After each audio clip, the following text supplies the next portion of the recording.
जय हिंद साथियों, कैसे हैं आप सभी का आज के सेशन में एक बार फिर से स्वागत है आप सभी को। मेरा नमस्कार, आदाब, सत श्री अकाल। सो क्या हाल चाल, कैसे हैं आप सब।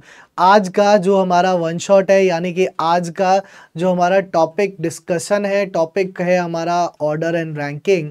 सो आप लोग बहुत ज़्यादा परेशान थे इस टॉपिक के लिए कि सर ऑर्डर एंड रैंकिंग का टॉपिक एक बार करवा दीजिए, एक बार बेहतर तरीके से कवर कर दीजिए और इस तरीके से करा दीजिए कि ऑर्डर एंड रैंकिंग में हमें ज़िंदगी में कभी भी कोई भी दिक्कत ना आए। तो आपकी समस्याओं को समझते हुए आज जो हम करेंगे ऑर्डर एंड रैंकिंग के, उस तरीके से इसको सीखेंगे कि आज के बाद आपको दोबारा से कभी ऑर्डर एंड रैंकिंग को पढ़ने की ज़रूरत नहीं पड़ेगी। वो कहते हैं ना, एक बार चैप्टर खल्लास। आज एक बार इस चैप्टर को इतने बेहतर तरीके से आपको पढ़ लेना है कि दोबारा से आपको इस चैप्टर को पढ़ने की कोई आवश्यकता पड़े ही ना। ये समझ लीजिए कैसे। आइए चलते हैं। उससे पहले मैं आपको बता दूं कि आप लोग टेलीग्राम ग्रुप जिसका नाम होगा रीजनिंग बाय पुलकित सर, यूपी एग्जाम्स वाला, इसको ज्वाइन कर लीजिएगा। इसमें आपको मिलती रहती हैं time to time PDF, practice questions, है ना, नोट्स और भी बहुत कुछ, नोटिफिकेशंस वगैरह भी। तो इसको ज्वाइन जरूर कर लीजिएगा, ठीक है। तो अब हमारा टॉपिक हम शुरू करते हैं, रैंकिंग। अब हमारा टॉपिक है, टॉपिक का नाम होगा रैंकिंग। रैंकिंग का मतलब क्या होता है, सबसे पहले तो मतलब समझिए। तो एक तरीके से हम क्रम कह सकते हैं। किसी को रैंक करना मतलब किसी को एक क्रम देना, है ना। किसी को क्या दे देना, एक क्रम दे देना, यानी कि किसी को एक आधार दे देना। जैसे बोला जाए कि मान लीजिए आप एक स्कूल में हैं, आप एक स्कूल में पढ़ते हैं, है ना। स्कूल में जब आप पढ़ते हैं तो स्कूल में कुछ ऐसे करके बच्चे बैठे हुए हैं, ठीक है। स्कूल में कुछ ऐसे करके बालक बैठे हुए हैं, एक पंक्ति में जितने भी हैं, मतलब 8, 10, 12 पता नहीं, है ना, कुछ बालक बैठे हुए हैं। तो ये जो बैठने का क्रम होता है इसको रो कहा जाता है, यानी कि इसको जो है वो पंक्ति कहा जाता है ना। इसको पंक्ति कहा जाता है। जब भी हम इधर से कोई भी पोजीशन देखते हैं तो इस पोजीशन को हम लेफ्ट कहते हैं, ठीक है। इस पोजीशन को हम बाएं छोर से बोलते हैं। हम ये बोलते हैं ना कि इधर बाएं से कोई व्यक्ति बैठा है। और जब इधर से कोई बैठता है तो इसको हम राइट बोलते हैं, है ना। इसको हम राइट बोलते हैं, मतलब हम ये कहते हैं कि यार दाएं छोर से जो है कोई व्यक्ति बैठा हुआ है। हम यही तो कहते हैं कि दाएं छोर से जो कोई व्यक्ति है वो बैठा हुआ है। तो दाएं और बाएं इस तरीके से हम मान के चलते हैं। अब कभी भी जैसे क्या होता है, अगर यहाँ पर कुल संख्या पूछी जाए कितने लोग बैठे हैं, तो आप क्या होगे सर, 1, 2, 3, 4, 5, 6, 7, 8, 9, 10। तो इस पंक्ति में जो कुल बैठे हुए लोगों की संख्या है वो कितनी है, 10 है। इसको हम टोटल बोलते हैं, इसको हम टोटल बोलते हैं। टोटल कितनी है, 10 है, यानी कि इसको हम कुल संख्या बोलते हैं अपनी भाषा में। कुल संख्या कितनी आ गई, 10 आ गई। अब मान लो मैंने कहा कि यार अमित यहाँ बैठा है, मैंने कहा कि अमित जो है वो यहाँ बैठा है। अब मैं पूछूं कि यार अमित जो है, अमित बाएं से किस स्थान पर है, बाएं से किस स्थान पर है, बताओ जरा कि अमित बाएं से किस स्थान पर है। तो आप अगर अमित का बाएं से स्थान देखोगे तो अमित का जो बाएं से स्थान है वो कौन सा है, 5वां है ना। अमित बाएं से किस स्थान पर है, 5वें स्थान पर। और अमित, अगर मैं पूछूं कि भाई अमित जो है वो दाएं से किस स्थान पर है, अगर पूछूं कि अमित दाएं से किस स्थान पर है, तो अमित का अगर मैं दाएं से स्थान पूछूं तो कितना हो जाएगा। तो आप बोलोगे कि यार अमित अगर दाएं तरफ से देखा जाए, मतलब इस तरफ से देखा जाए, 1, 2, 3, 4, 5, 6, यानी कि अमित दाएं तरफ से तो 6ठे स्थान पर है। अब इस हिसाब से तो यार टोटल वैल्यू ज्यादा होनी चाहिए थी ना भाई। इस हिसाब से 5 और 6, 11 टोटल वैल्यू होनी चाहिए थी, लेकिन टोटल तो 10 है। तो ऐसा कैसे हो रहा है कि एक 5वें स्थान पर और एक 6ठे स्थान पर और टोटल भी 10। यार कुछ तो गड़बड़ है। तो यहाँ पर दया, कुछ तो गड़बड़ है। अब वो गड़बड़ देखनी है दया। तो गड़बड़ यहाँ पर क्या है, गड़बड़ कुछ भी नहीं है, क्योंकि अमित जो है उसको हम 2 बार गिन रहे हैं। अगर अमित को हम 2 बार गिनेंगे तो ऑब्वियस बात है ना, अगर हम इसको 2 बार गिन लेंगे तो ये 11 लोग बना देगा, हमें एक ही बार गिनना होता है ना। अब चाहे तो हम अमित को बाएं से गिने, अब चाहे तो हम अमित को दाएं से गिने। जब हम टोटल करते हैं तो एक व्यक्ति को एक ही बार गिना जाता है, और इसी से एक फॉर्मूला निकल के आता है क्या, कि टोटल इज इक्वल टू, इसी से एक बहुत प्यारा सा फॉर्मूला निकल के आता है, लिख लीजिए कि total is equal to left plus right, left plus right मतलब वो 6 5 11 -1। So total is equal to L plus R -1। ठीक है, so total is equal to left plus right -1। ये वाला जो फॉर्मूला है वो निकल के यहाँ पर आता है। ठीक है, ये वाला जो फॉर्मूला है वो निकल के यहाँ पर आता है। So left is total is equal to left plus right -1। अब देखिए, सबसे इसमें जो मुख्य बात है वो ये कि लेफ्ट की जगह पर और भी शब्दों का उपयोग हो सकता है, जैसे बॉटम शब्द का उपयोग हो सकता है। अगर लेफ्ट की जगह मैं बॉटम का उपयोग कर रहा हूं तो टॉप, राइट की जगह मैं टॉप शब्द का उपयोग करूंगा, है ना। हो सकता है वो एंड शब्द का उपयोग कर दे, बिल्कुल अंतिम छोर से, तो यहां से वो कह सकता है बिल्कुल स्टार्ट से, मतलब शुरुआत से, है ना। और भी अलग अलग शब्दों का उपयोग हो सकता है, कोई डाउन कह सकता है, कोई अप कह सकता है, फ्रॉम डाउनवर्ड, है ना। ये भी कह सकता है कि यार डाउनवर्ड से मतलब बिल्कुल निचले छोर से इतने स्थान पर है। तो ये भी कह सकता है कि अपवर्ड पोजीशन इतनी है, मतलब ऊपरी हिस्से से इतना स्थान पर है। तो मतलब लेफ्ट और राइट की अलग जगह अलग अलग शब्दों का उपयोग हो सकता है, लेकिन आपको बस इतना सा दिमाग में बेसिकली याद रखना है कि t is equal to L plus R -1 ही होगा। आपको बस एक ये कॉन्सेप्ट अपने दिमाग में रखना है। अगर आप सिर्फ एक ये कॉन्सेप्ट अपने दिमाग में रखेंगे तो उसके बाद दुनिया का कोई भी क्वेश्चन आ जाए, कितना ही टफ क्वेश्चन आ जाए, वो कभी गलत नहीं होगा, है ना। सो आपको ये वाला जो कॉन्सेप्ट है वो concept always be in mind. Okay, ठीक है गाइज, सही है, क्लियर हो रही है बात, है ना। चलिए तो आगे बढ़ते हैं। अब इस पे आधारित क्वेश्चन कैसे आते हैं वो देखते हैं। तो चलिए, पहला क्वेश्चन है इस पर आधारित। क्वेश्चन को देखिए, क्वेश्चन क्या कह रहा है, क्वेश्चन को बनाइए, क्वेश्चन में क्या कहा गया है, करिए।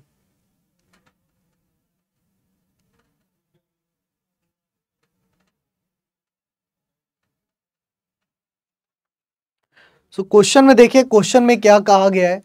कह रहा है कि यदि एक पंक्ति में, सो क्वेश्चन में कह रहा है कि यदि एक पंक्ति में, है ना, एक व्यक्ति दाईं ओर से 6वें और बाईं ओर से 8वें स्थान पर है, सो उस पंक्ति में बैठे व्यक्तियों की कुल संख्या ज्ञात करें। कह रहा है कि उस पंक्ति में बैठे व्यक्तियों की कुल संख्या जो है वो कितनी हो जाएगी। क्या पोजीशन दी गई है, कह रहा है यदि एक पंक्ति में एक व्यक्ति दाईं ओर से 6वें, मतलब कह रहा है कि आर जो है वो 6 पोजीशन पर है, और बाईं ओर से 8वें यानी कि एल जो है वो 8th पोजीशन पर है। तो उस पंक्ति में बैठे व्यक्तियों की कुल संख्या ज्ञात कीजिए, यानी कि टी जो है वो हो जाएगा आपका एल प्लस आर -1। ठीक है, ये हो जाएगा। सो टी इज इक्वल टू कितना हो जाएगा, 6 + 8 -1, यानी कि 8 और 6 14, 14 - 1 यानी कि 13। तो यहाँ पर टी की जो वैल्यू है वो कितनी हो जाएगी, 13 हो जाएगी। यहाँ पर टी की वैल्यू जो है वो कितनी हो जाएगी, 13 हो जाएगी, यानी कि ऑप्शन ए हो जाएगा। सो टी की value 13, that is option A is the right answer. ठीक है, तो ऑप्शन ए जो है इसका आंसर होगा। अब आप कहोगे सर कैसे किया, भाई देखिए, एक व्यक्ति का स्थान दोनों तरफ से पता चल रहा है ना।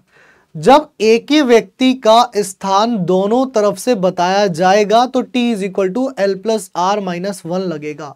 हाँ, यहां पर एक से अधिक व्यक्ति होते, 2 व्यक्ति होते, अलग अलग व्यक्ति होते, तब तो समस्या होती कि उन 2 व्यक्तियों का कैसे करें, लेकिन यहाँ पर तो एक ही व्यक्ति दिया गया है। यही तो कह रहा है कि यदि एक पंक्ति में एक व्यक्ति दाईं ओर से 6ठे और बाईं ओर से 8वें स्थान पर है, सो उस पंक्ति में बैठे व्यक्तियों की कुल संख्या आपको बतानी है कितनी होगी। बस सिंपल है, कोई टफ क्वेश्चन नहीं है। एक और देखिए, अगला क्वेश्चन देखिए, नेक्स्ट बनाइए, अगला क्वेश्चन देखिए, नेक्स्ट बनाइए।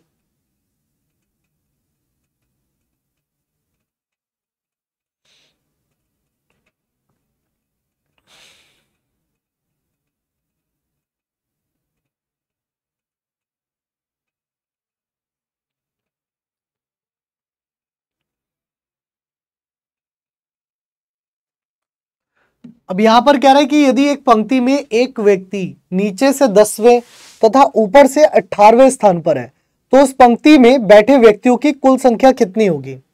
अब यहां पर भी आपको दो पोजीशन दी गई है। कह रहा है कि एक पंक्ति में एक व्यक्ति नीचे से 10वें, मतलब वो कह रहा है कि L की वैल्यू कितनी है 10 है, और कह रहा है ऊपर से 18वें यानी कि R की वैल्यू कितनी है 18 है। मतलब मैंने अभी आपको बताया था कि लेफ्ट और राइट को मतलब ऊपर और नीचे भी आएगा, आगे और पीछे भी आएगा, शुरुआत और अंत भी आएगा। इन चीज़ों में कन्वर्ट आप करोगे एल और आर में ही। मतलब एक फॉर्मूला आपको ज़िंदगी भर याद रखना है कि किसी भी व्यक्ति का स्थान अगर दोनों तरफ से दिया गया है तो उसकी पोजीशन एक तरफ से प्लस दूसरी तरफ से -1 करनी होती है।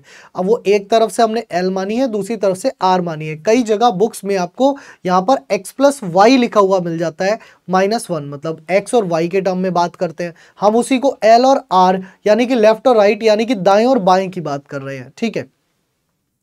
सो यहाँ पर t = अगेन फॉर्मूला वही हो जाएगा आपका क्या, L + R -1 है ना। तो L कितना है 10 है, R कितना है 18 है, -1। सो 10 और 18 हो गया 28, 28 में 1 गया।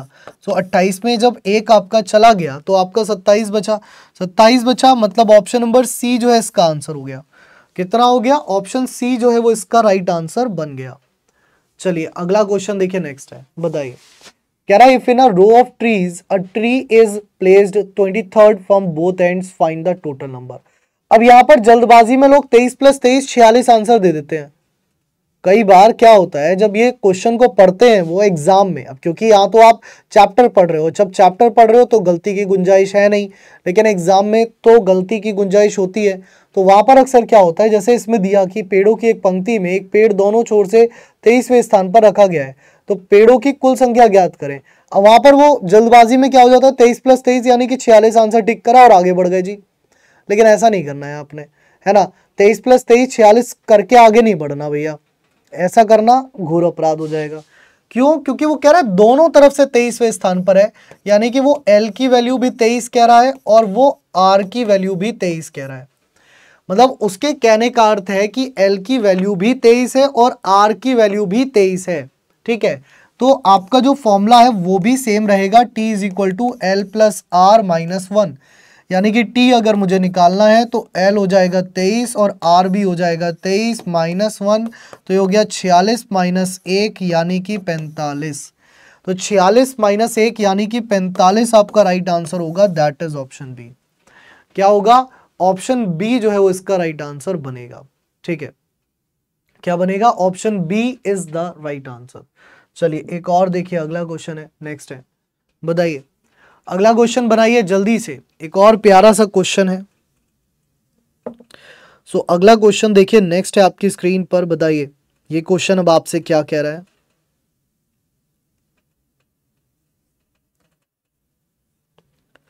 सर क्वेश्चन को ध्यान से बनाइए।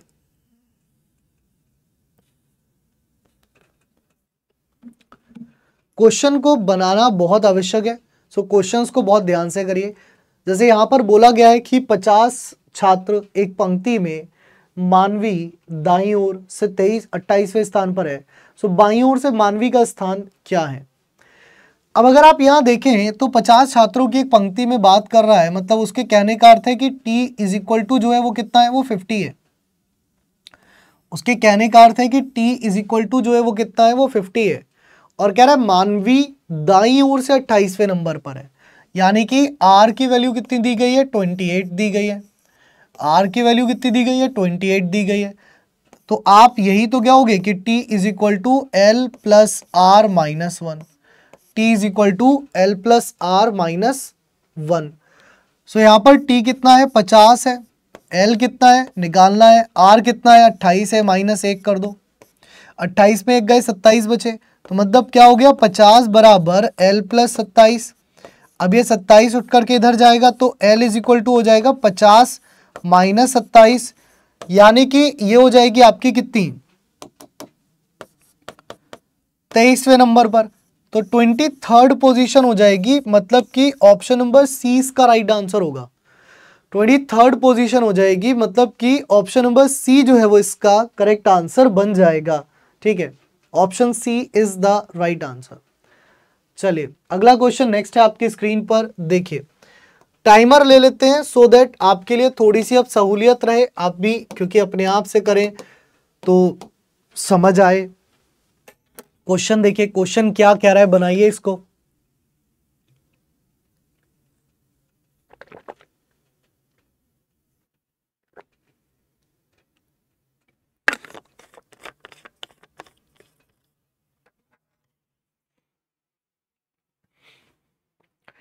कह रहा है कि सोहित अपनी कक्षा में शीर्ष से 19वें स्थान पर है। कह रहा है नीचे से गिनती करने पर वह 40वें स्थान पर है और कक्षा में विद्यार्थियों की कुल संख्या कितनी है, ये जो है वो आपसे पूछी गई है। मतलब कक्षा में विद्यार्थियों की कुल संख्या कितनी है, ये आपसे पूछी गई है। तो यहां पर अगर हम बेसिकली देखें तो सोहित अपनी कक्षा में शीर्ष से 19वें स्थान पर है। शीर्ष मतलब टॉप से बात कर रहा है। टॉप को मैं हमेशा आर से रिप्रेजेंट कर सकता हूं। देखो कई बच्चों का ये होता है कि सर इसको हम एल क्यों नहीं लिख सकते, एल भी तो 19 लिख सकते हैं ना आर की जगह। बेटा देखो एल से लिखना चाहो एल से लिख लो, आर से लिखना चाहो आर से लिख लो। एल और आर लिखने में कोई फर्क नहीं पड़ रहा, सही है। तो यहां पर आप कुछ भी कर लो। सो आप इसको आर ले लो, ज्यादा बेहतर है। तो आर ये कितना हो गया, 19th पर हो गया। कह रहा है नीचे से गिनती करने पर 40वें स्थान पर है और नीचे से गिनती करने पर कितना है, 40वें स्थान पर है, सही है। सो कह रहा है कि यहां पर कक्षा में विद्यार्थियों की कुल संख्या कितनी है। सो यहां पर कुल संख्या आपसे पूछी है, तो आप क्या करोगे, आप कहोगे T is equal to L plus R minus 1। T मुझे निकालना है, एल कितना है 40, आर कितना है 19 माइनस 1, तो ये 18 हो गया। और 40 और 18 ये कितना होता है, ये 58 होता है। तो 40 और 18 कितना हो गया, 58 हो गया। यानी कि ऑप्शन नंबर सी जो है वो इसका आंसर हो गया। 40 और 18 कितना हो गया, 58 हो गया। तो ऑप्शन नंबर सी जो है वो इसका राइट आंसर बन गया। ठीक है, कितना हो गया, 58 इज द राइट आंसर। अगला क्वेश्चन देखो नेक्स्ट है, बनाओ। अगला क्वेश्चन देखो नेक्स्ट है आपकी स्क्रीन पर, करिए अगले क्वेश्चन में क्या कह रहा है।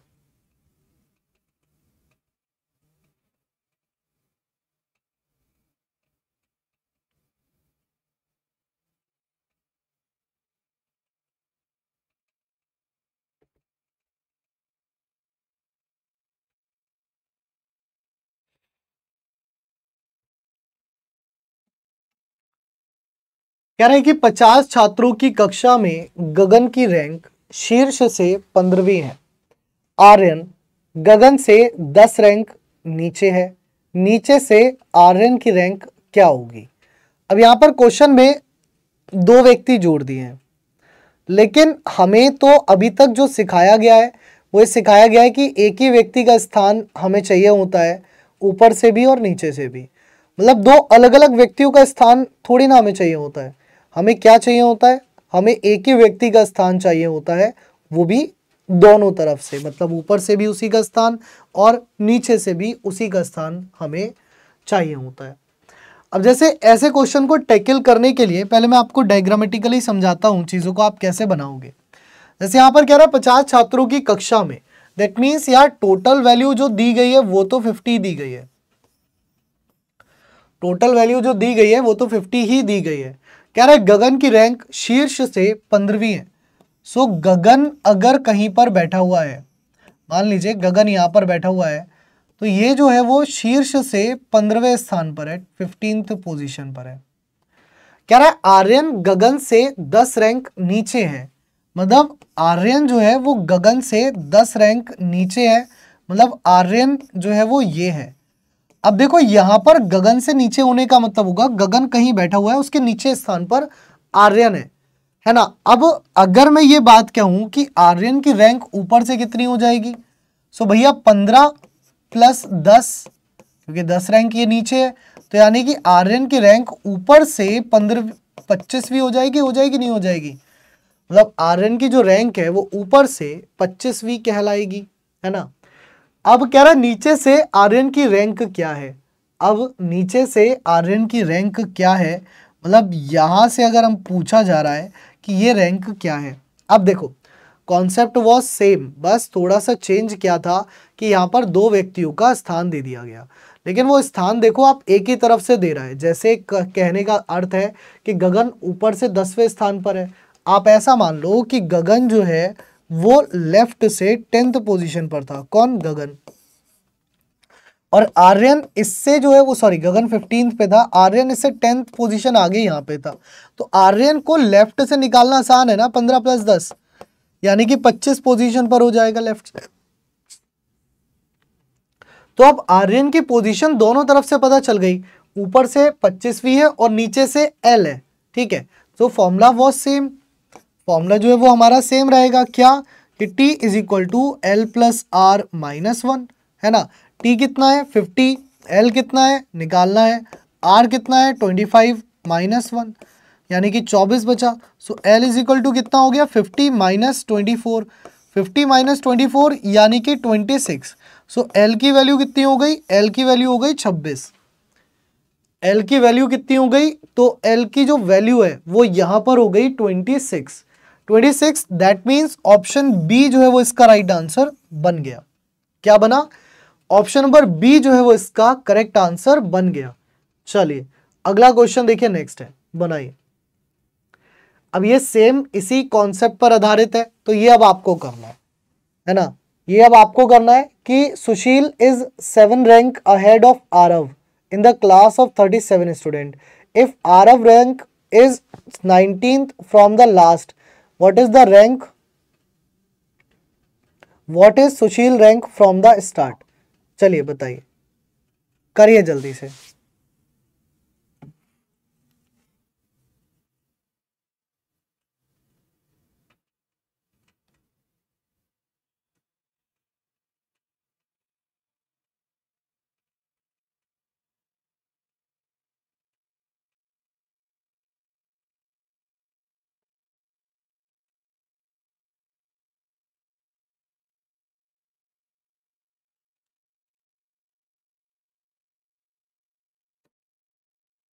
अब यहां देखिए, कह रहा है कि 37 छात्रों की कक्षा में सुशील आरव से 9 स्थान आगे है।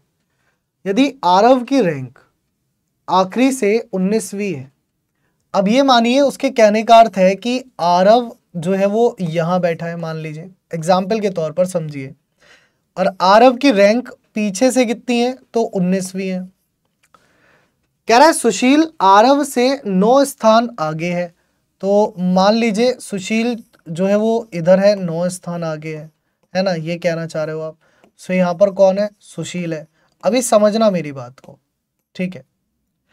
तो अब सुशील का इधर से स्थान आपसे पूछ रहा है, ये कह रहा है वो। तो बेटा सुशील को आप इधर से कितना मान लोगे? 9 और 19, मतलब 9 + 19 मान लोगे ना। तो इधर से आप कह दोगे कि यार 28वें स्थान पर है, मतलब R की जो वैल्यू है वो कितनी है? 28 है। और इधर से L की वैल्यू कितनी होगी ये आपको निकालनी पड़ेगी। फॉर्मूला सेम लगाएंगे हम, क्या कि T = L + R - 1। T हमको दिया गया है कितना? 37, L हमको निकालना है, R कितना हो गया? 28 - 1। सो ये कितना हो गया? ये हो गया आपका 28 में गए तो 27 बचे, यानी कि L जो है वो कितना हो गया? 37 - 27 यानी कि 10th पोजीशन आपकी आ गई। कितनी आ गई? 10th पोजीशन आपकी आ गई, ठीक है। लेकिन कई बार देखो कहते हैं ना रीजनिंग में कुछ एक्सेप्शंस होते हैं, आगे का मतलब इधर होता है। मैं सच फैला रहा हूँ, सच बता रहा हूँ मैं आपको, आगे का मतलब इधर होता है ना। जो ये चीज़ है ना ये बिहाइंड थी यानी कि पीछे थी, लेकिन इसने इसको आगे माना। द रीज़न इज, अगर ऐसा दिया गया होता ना कि आरव की रैंक बाएं तरफ से 19वीं है और सुशील इससे आगे 9 स्थान बैठा है, तो भी हम यही चलते। सो ये इधर से मैंने लिया या इधर से हमें लेना पड़ा वो इसलिए क्योंकि क्वेश्चन की कंडीशन ऐसी दे रखी थी, नहीं तो ये वैसे बिहाइंड कहलाता है। जब भी कोई व्यक्ति यहाँ खड़ा हुआ है सो अहेड हमेशा इधर जाता है और बिहाइंड हमेशा इधर जाता है। लेकिन क्वेश्चन की जो कंडीशन है वो ऐसी है कि यहाँ पर अहेड इधर को ले जाना पड़ा है, ठीक है। अपने मन से आप क्योंकि कर नहीं सकते, क्वेश्चन की कंडीशन को समझ के ही आपको करना होता है। तो आंसर होगा इसका option C, that is 10th will be the right answer. चलिए एक और देखिए, इसमें का प्यारा सा क्वेश्चन है। कोई भी गलती नहीं करिए, ना जल्दबाजी करिए, बनाइए, सुकून से बनाइए, आराम से बनाइए, करिए। ये क्वेश्चन देखिए क्या कह रहा है। कह रहा है कि मेघना is 8 rank ahead of Tina in a class of 42 students. If Tina is rank is 28 from the last, what is the Meghna's rank from the start. देखो जो कंडीशन मैं आपको समझा रहा था ना, जो कंडीशन मैं बोल रहा था, वही कंडीशन यहाँ बन गई है।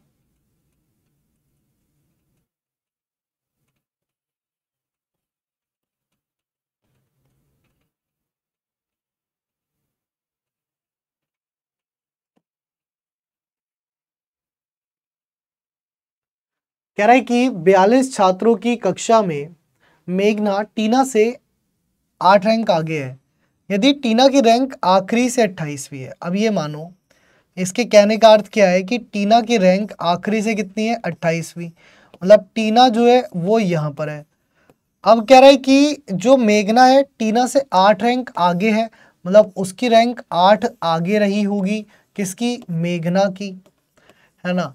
सो मेघना की रैंक 8 रैंक आगे रही होगी। सो मेघना लुक लाइक यहाँ पर बैठी होगी। अब पूछ रहा है कि मेघना की रैंक ऊपर से कितनी आई, ये बताना है उसको, ठीक है। तो आप ये कह सकते हो मेघना की रैंक नीचे से कितनी थी, भाई ये तो आप निकाल सकते हो ना कि मेघना की जो रैंक है वो नीचे से कितनी है।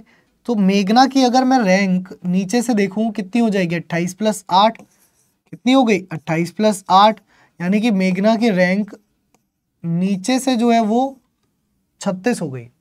यानी कि मेघना की जो रैंक है वो नीचे से कितनी हो गई। सो मेघना की रैंक जो है वो नीचे से 36वीं हो गई, है ना। तो अब आप यहाँ पर क्या कहोगे, आप यहाँ पर ये कहोगे कि T is equal to L + R - 1। T कितना दिया गया है, T दिया गया है टोटल 42 दिया गया है। L कितना हो गया, 36 हो गया। R मुझे निकालना है -1, 36 में 1 गया, 35 बचा। सो R इज इक्वल टू कितना हो गया, 42 - 35, यानी कि 7। तो R की वैल्यू कितनी आ गई, 7 आ गई। सो मेघना जो है ऊपर से 7वें स्थान पर थी, है ना। तो मेघना की जो रैंक शुरुआत से थी वो कितनी थी, सो मेघना की रैंक शुरुआत से जो थी वो 7वीं थी।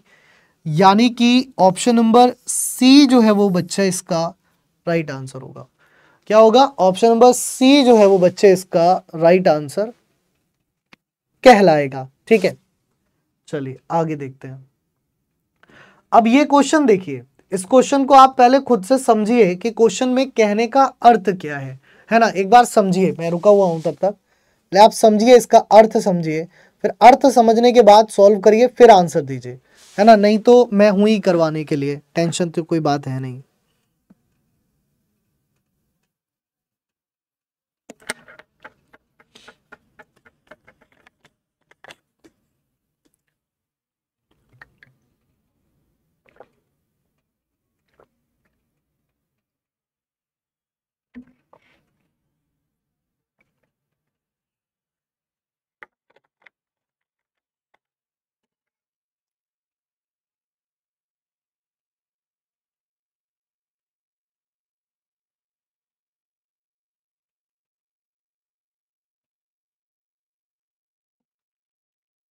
समझिए, सो क्वेश्चन में क्या कहना चाह रहा है। क्वेश्चन कह रहा है कि काजल, मतलब परीक्षा में उत्तीर्ण करने वालों में काजल ऊपर से 19वें और नीचे से 21वें स्थान पर है। कह रहा है 7 विद्यार्थियों ने परीक्षा में भाग नहीं लिया तथा 5 विद्यार्थी इसमें अनुत्तीर्ण हो गए। कक्षा में कितने छात्र हैं। अब जब इस तरीके का क्वेश्चन आता है तो आपको दिमाग में एक बात सोचनी चाहिए। अगर हम एक बात करें क्लास के अंदर टोटल स्टूडेंट्स की, तो एक क्लास में जो टोटल नंबर ऑफ स्टूडेंट्स होते हैं उनमें वो स्टूडेंट भी होते हैं जो पास हुए, उसमें वो भी होते हैं जो फेल हुए, या उसमें वो भी होते हैं जिन्होंने परीक्षा नहीं दी। नॉट अपीयर मतलब NA का मतलब होता है नॉट अपीयर। नॉट अपीयर मतलब वो स्टूडेंट जो परीक्षा देने नहीं पहुंचते हैं। ठीक है, तो अब ऐसे स्टूडेंट जब दिए गए हैं तो सबसे पहले तो यहाँ पर अगर आपको ये देखा जाए, सबसे पहले तो अगर आपको यहाँ पर ये देखा जाए कि टोटल निकालना है कि टोटल कितने स्टूडेंट हैं जो पास हुए, जो फेल हुए और जिन्होंने परीक्षा नहीं दी। तो कुछ डेटा डायरेक्ट दिया गया है, जैसे कह रहा है कि 7 विद्यार्थियों ने प्रतियोगिता में भाग नहीं लिया, तो मतलब नॉट अपीयर में कितने हो गए, 7 हो गए, प्लस 5 विद्यार्थी इसमें अनुत्तीर्ण हो गए, यानी कि 5 जो है वो इसमें फेल हो गए, सो 5 यहां आ गया, प्लस अब ये देखना है कि पास कितने हुए। तो जब पास होने वाले विद्यार्थियों की बात की गई तो पास जो है वो कितने विद्यार्थी हुए, इसको निकालने के लिए मुझे मदद लेनी पड़ेगी काजल की, इसकी काजल की, क्योंकि देखो t is equal to L plus R minus 1 तो हम भूल नहीं सकते।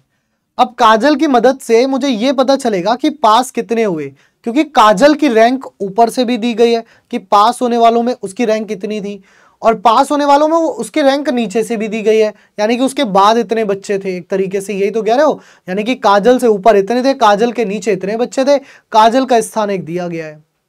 तो यहां पर काजल की मदद से वो आंसर निकल सकता है। कह रहा है कि काजल ऊपर से 19वें स्थान पर थी और नीचे से 21वें स्थान पर थी, तो काजल की वजह से आंसर निकल गया कितना, 19, 40, 40 में 1 गया तो 39। तो बेटा 39 बच्चे ऐसे थे जो क्या हो गए, पास हो गए, है ना। 39 स्टूडेंट्स उस क्लास में थे जो पास हुए, 5 बच्चे थे जो फेल हुए और 7 बच्चे थे जिन्होंने परीक्षा नहीं दी। 7, 5, 12, 39, 41, वो सॉरी 51 बच्चे टोटल कितने हो गए, सो 51 स्टूडेंट्स जो है वो टोटल आपके बन गए। तो इसका जो करेक्ट आंसर बन गया दैट वुड बी 51, यानी कि 51। सो ऑप्शन सी इसका राइट आंसर कहलाएगा। क्या कहलाएगा, ऑप्शन नंबर सी जो है वो इसका राइट आंसर कहलाएगा। ठीक है, चलिए अगला क्वेश्चन है, नेक्स्ट है आपकी स्क्रीन पर, बताइए। अगला क्वेश्चन है नेक्स्ट है आपकी स्क्रीन पर, बताइए।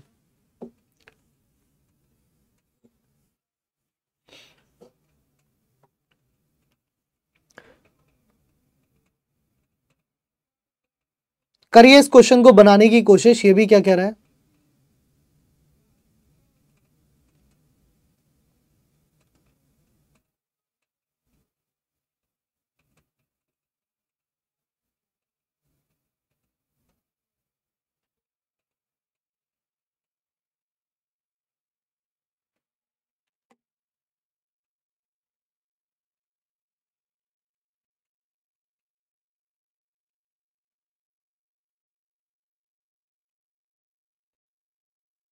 देखिए अगेन सेम क्वेश्चन है, उसी तरीके का, नाम भी नहीं बदला इन्होंने। कह रहा है परीक्षा में उत्तीर्ण होने वालों में काजल ऊपर से 25वें और नीचे से 32वें स्थान पर है। बढ़िया। कह रहा है 5 विद्यार्थियों ने परीक्षा में भाग नहीं लिया तथा 5 विद्यार्थी इसमें अनुत्तीर्ण हो गए। कक्षा में कुल छात्र कितने हैं ये बताना है। सो अगेन अगर मैं बोलूं total students in a class, मैं अगर कहूं total students in a class कौन कौन होंगे, सो ये वही होंगे जो पास हुए, ये वही होंगे जो फेल हुए, ये वही होंगे जो नॉट अपीयर है, यानी कि जिन्होंने परीक्षा नहीं दी। ठीक है, अब इसमें कुछ संख्याएं तो दी गई हैं, जैसे 5 विद्यार्थियों ने परीक्षा में भाग नहीं लिया और 5 इसमें अनुत्तीर्ण हो गए, तो मतलब फेल होने वालों की संख्या और परीक्षा ना देने वालों की तो आ गई।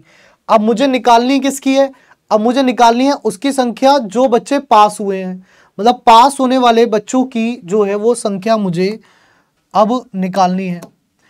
तो मैं यही तो कहूंगा कि काजल जो कि पास हुई है उसकी रैंक ऊपर से और नीचे से दोनों से दी गई है, सो इसकी मदद से पास होने वाले बच्चे निकल आएंगे t is equal to L plus R minus 1। So Kajal ऊपर से 25वें और नीचे से 32वें स्थान पर थी, तो यानी कि 24 और 32, 4 और 2 6, 3 और 2 5, यानी कि पास होने वालों की जो संख्या है वो कितनी है, पास होने वालों की संख्या जो है वो 56 है। ठीक है, कि मतलब 56 बच्चे जो है वो पास हो गए। तो यहां पर कितना हो जाएगा, 56 आप ऐड कर दोगे तो 56 और 10 कितना हो जाएगा, 66 हो जाएगा। 56 और 10 कितना हो जाएगा, 66 इसका आंसर हो जाएगा। मतलब ऑप्शन नंबर बी सो बी ऑप्शन आप कहेंगे कि भैया इसका बिल्कुल करेक्ट आंसर है। क्या है? सो इसका बिल्कुल करेक्ट आंसर है आपका ऑप्शन नंबर बी। ठीक है, सो ऑप्शन बी बिल्कुल सही आंसर इसका बन गया। चलिए एक और क्वेश्चन है, नेक्स्ट है आपकी स्क्रीन पर, देखिए कुछ इसी तरीके का क्वेश्चन है, बहुत ही उम्दा क्वेश्चन ये दिख रहा है, ध्यान से आराम से सुकून से बनाइए, करिए जल्दी से।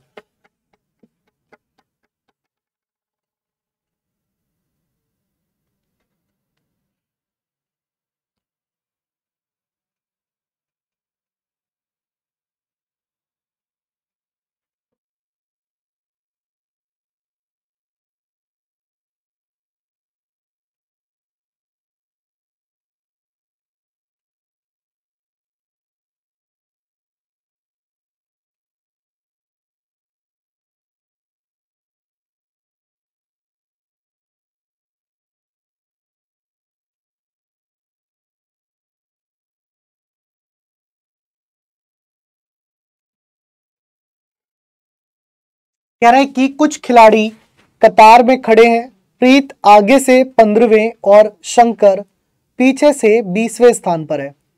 कह रहा है रेयान प्रीत के बाद है, लेकिन उसके और प्रीत के बीच में 3 खिलाड़ी हैं। शंकर का स्थान और शंकर रेयान के ठीक बाद में है ना। सो कतार में कितने खिलाड़ी हैं ये आपको बताना है। अब देखिए क्वेश्चन टफ नहीं है, क्वेश्चन इजी है, बस क्वेश्चन को बनाने का तरीका समझिए।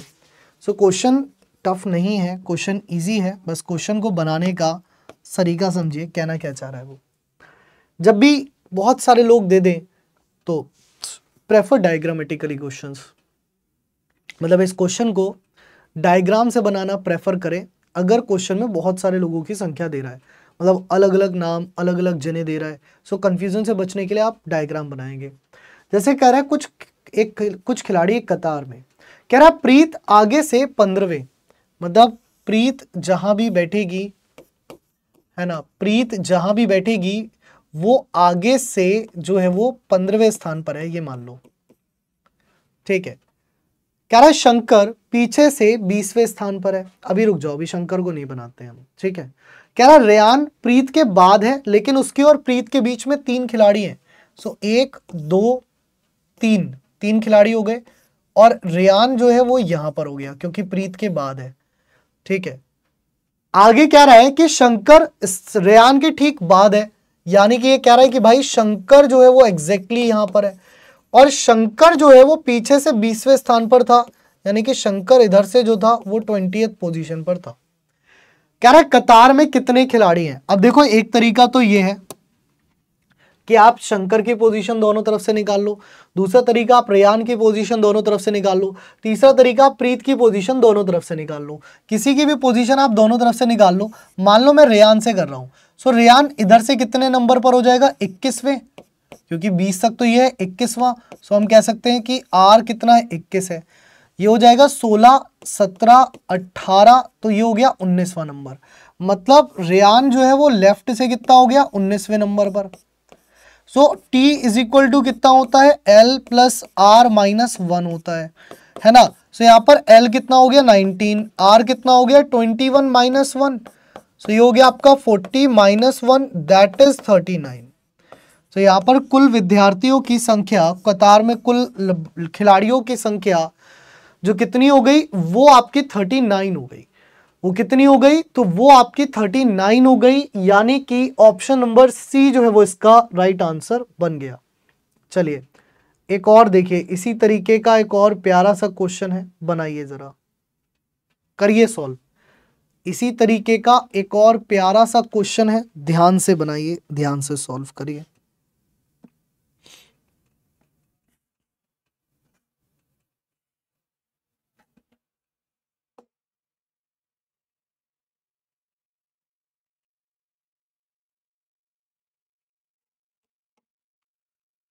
कह रहा है कि व्यक्ति ए एक पंक्ति में पी और क्यू के ठीक मध्य में खड़ा है। पी पंक्ति के आरंभ से 18वें स्थान पर है और क्यू पंक्ति के अंत से 23वें स्थान पर है।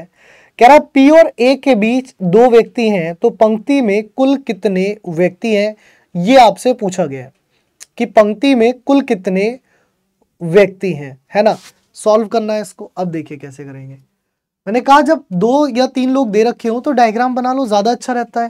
जैसे कह रहा है व्यक्ति ए एक पंक्ति में पी और क्यू के ठीक मध्य में है। चलिए छोड़िए, कह रहा है पी पंक्ति के आरंभ से 18वें स्थान पर है। तो पी पंक्ति के आरंभ से कितने स्थान पर है? 18वें। कह रहा है क्यू पंक्ति के अंत से 23वें स्थान पर है। तो क्यू जो है वो पंक्ति के अंत से 23वें स्थान पर है। कह रहा है कि पी और ए के बीच 2 व्यक्ति हैं।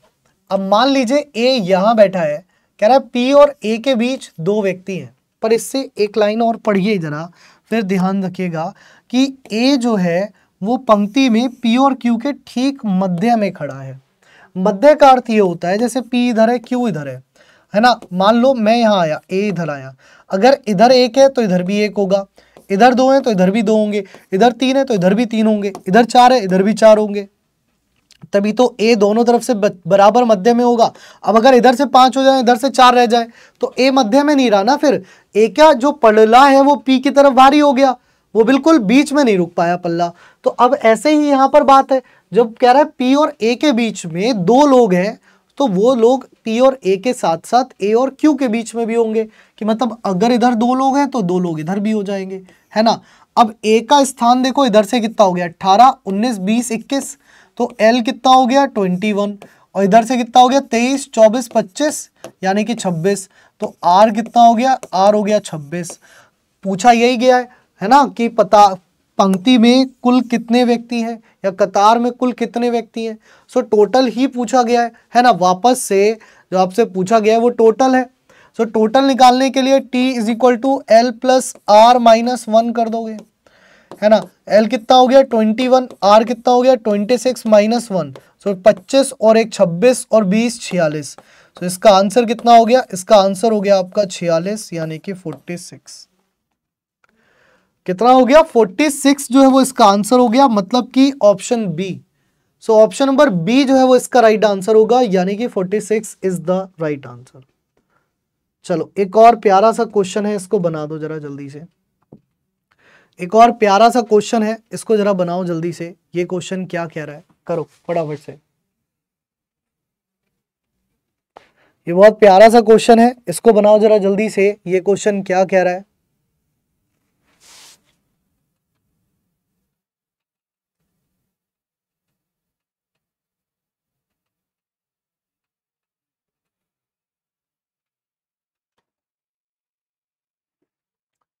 कह रहा है in a row of 15 girls, है ना। यहां पर कह रहा है कि 15 लड़कियों की एक पंक्ति में, कह रहा है in a row of 15 girls when Swati was shifted by 2 places towards the left, she became 8th from the left end.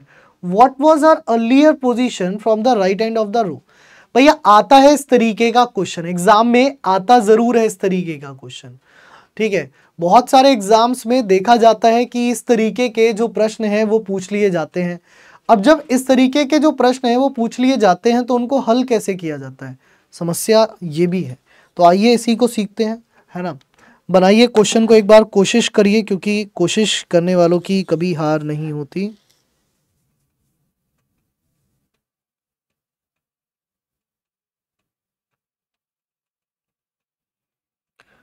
करिए इसका आंसर जल्दी से। सो ये क्वेश्चन आपसे क्या कह रहा है बता दीजिए।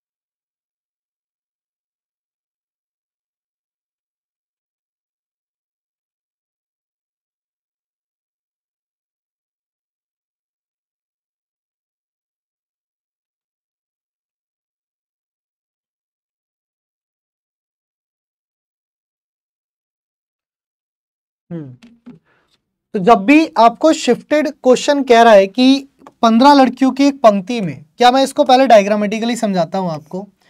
जैसे क्वेश्चन में बोला गया कि 15 लड़कियों की एक पंक्ति में, आप ये मान लीजिए कि एक जैसे ये पंक्ति है ना, जैसे ये एक पंक्ति है और इसमें कितनी लड़कियां हैं, 15 लड़कियां हैं। तो 1 2 3 4 5 6 7 8 9 10 ऐसे करोगे ना तो घंटे लग जाएंगे, ठीक है।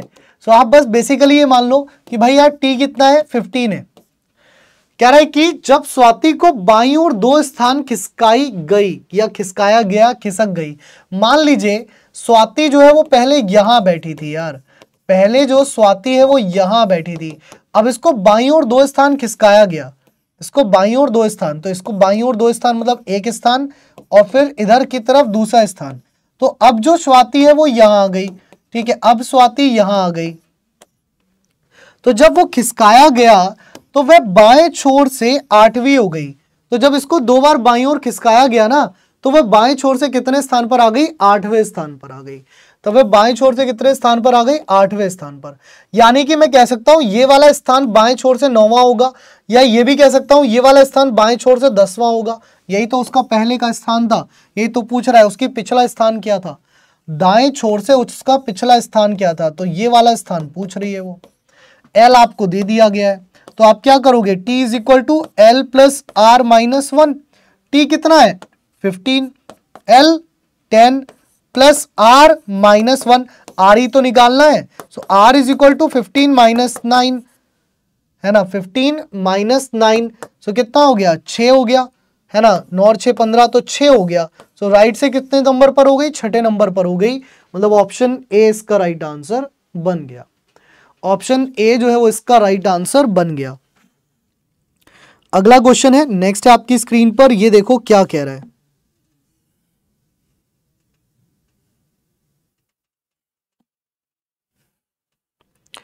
अगला क्वेश्चन देखो, नेक्स्ट है आपकी स्क्रीन पर, ये देखो क्या कह रहा है।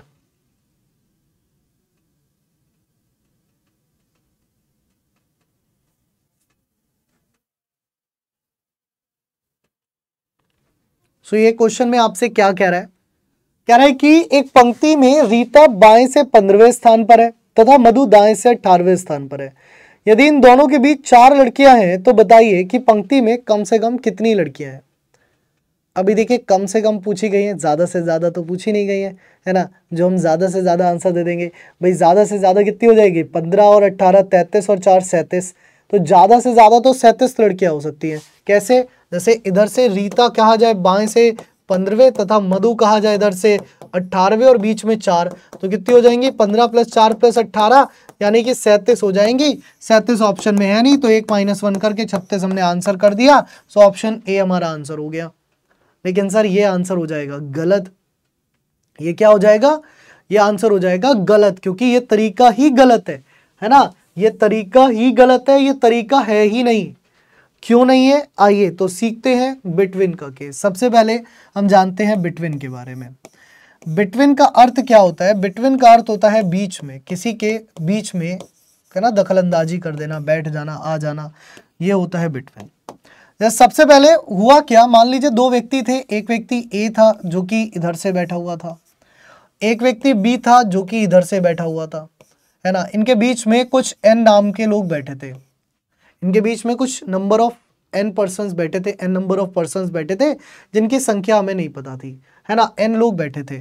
और हमसे बोला जाता था कि भाई टोटल व्यक्ति कितने हो जाएंगे, हमसे बोला जाता था कि यार टोटल जो व्यक्ति हैं वो कितने हो जाएंगे, कुल व्यक्ति बताओ कितने हो जाएंगे टोटल व्यक्ति। सो बोला गया कि ठीक है, इधर से जो ये बैठे हैं इनकी पोजीशन एल बोल दो, इधर से जो बैठे हैं इनकी पोजीशन आर बोल दो, एन मुझे निकालना है। तो हम टोटल बोल देते थे क्या, L plus N plus are.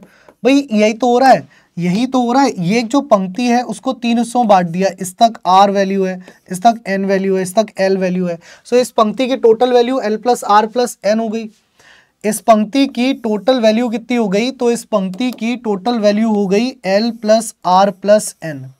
और जब ऐसा हो रहा है कि जब इनमें कोई भी ओवरलैप नहीं हो रहा, मतलब दोनों लोग अलग अलग स्थान से बैठे हैं और बीच में कुछ लोग बैठे हैं, तो इस केस को हम कहते थे नॉर्मल केस, है ना। इस केस को कहा जाता है नॉर्मल केस। इस केस को क्या कहा जाता है? तो इस केस को कहा जाता है नॉर्मल केस। सो ये क्या हो गया? ये हो गया आपका नॉर्मल केस। ठीक है, नॉर्मल केस में क्या क्या चीजें होती हैं? तो यहां पर नॉर्मल केस में जो टोटल होता है वो हमेशा बड़ा होता है किससे? L प्लस आर की वैल्यू से, है ना। अगर ऐसा हो रहा है तभी हम चेक करके बता पाएंगे कि that it is a normal case, is this a normal case और this is a overlap case. ठीक है, so total must be greater than L plus R. पहली चीज तो ये हुई। दूसरी चीज क्या है? टोटल जब L प्लस आर से बड़ा है तो दूसरी चीज यहां पर क्या होती है कि इसको लिया जाता है मैक्सिमम नंबर ऑफ पर्सन के लिए। मतलब जब हमें मैक्सिमम पर्सन फाइंड आउट करने होते हैं, यानी कि अधिकतम व्यक्ति, जब हमें अधिकतम व्यक्ति यानी कि maximum numbers, maximum person find out करने होते हैं, तो हम इस फॉर्मूले को यूज करते हैं अधिकतम व्यक्ति के समय पर। ठीक है, तो अधिकतम व्यक्ति जब हमें निकालने होते हैं तब जो है हम इस फॉर्मूले का इस्तेमाल करते हैं।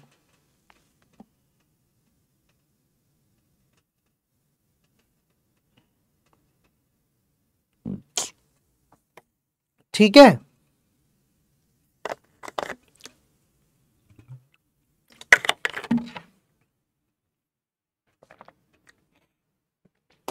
तो जब अधिकतम व्यक्ति निकालने होते हैं तब हम इस फॉर्मूले का इस्तेमाल करते हैं।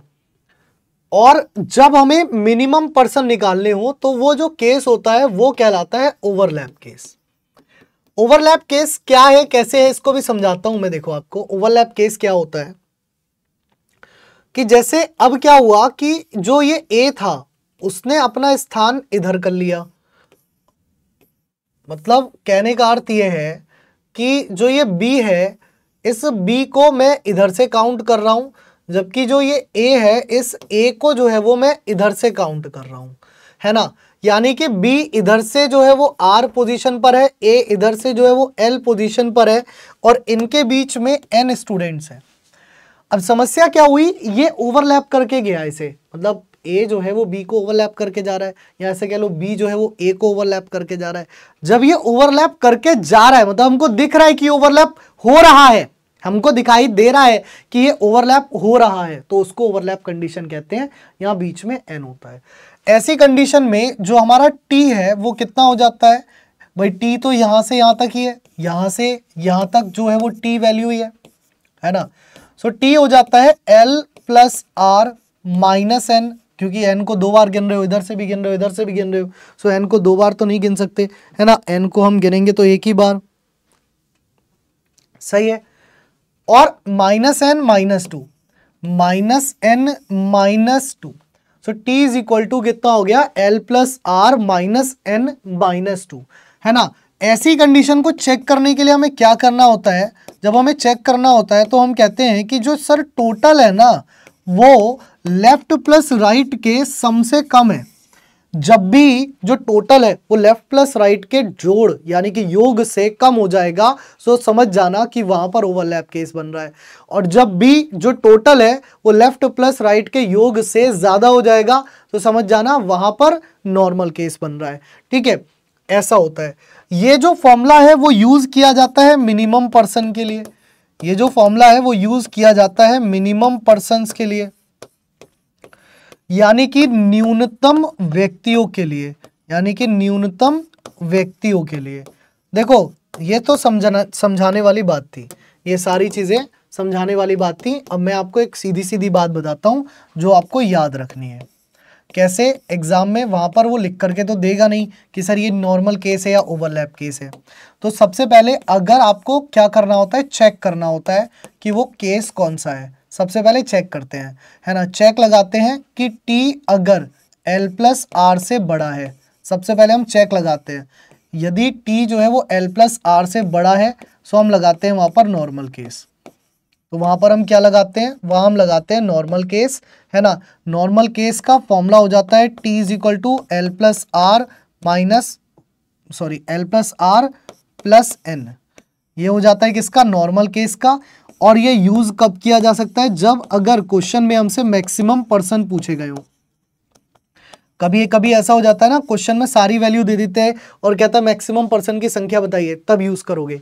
दूसरी चीज, दूसरा चेक आप लगाओगे यदि जिसमें t लेस देन हो जाएगा l प्लस आर से, यदि ऐसा हो जाता है तो आप लगाते हो वहां पर ओवरलैप केस, वहां पर आप लगा दोगे ओवरलैप केस।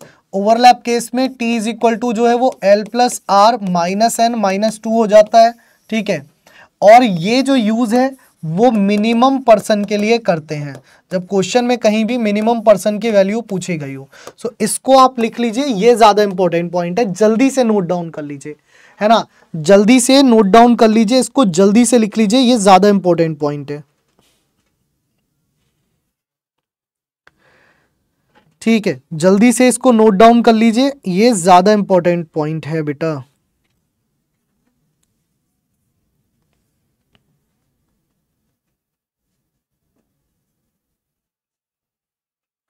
ठीक है, चलिए अब हम क्वेश्चन देखते हैं। क्वेश्चन में क्या पूछा गया था, जैसे अगला एक क्वेश्चन था, है ना। इससे पहले जस्ट ये क्वेश्चन जब मैंने लगाया था तो मैंने कहा पहले इसका कॉन्सेप्ट आपको समझ आना चाहिए, देन आप इस क्वेश्चन को हल कर सकते हो। सो कॉन्सेप्ट अगर देखोगे तो यहाँ क्या समझ आएगा, कह रहा है कि एक पंक्ति में रीता बाएं से 15वें स्थान पर है तथा मधु दाएं से 18वें स्थान पर है, ठीक है। तो यहाँ पर देखो वैल्यू दी गई है, रीता बाएं से 15वें, सो एल कितना दिया गया है 15, और मधु दाएं से 18वें, आर कितना दिया गया है 18, ठीक है। कह रहा है यदि इन दोनों के बीच 4 लड़कियां हों, मतलब इनके बीच में 4 लड़कियां हैं, ये जो एन आप पूछ रहे हैं ना किसको रिप्रेजेंट कर रहा है, ये इसी को, इनके बीच में 4 लड़कियां हैं। सो जो बीच के लोगों की संख्या है उसको रिप्रेजेंटेड बाय एन कर दिया है हमने।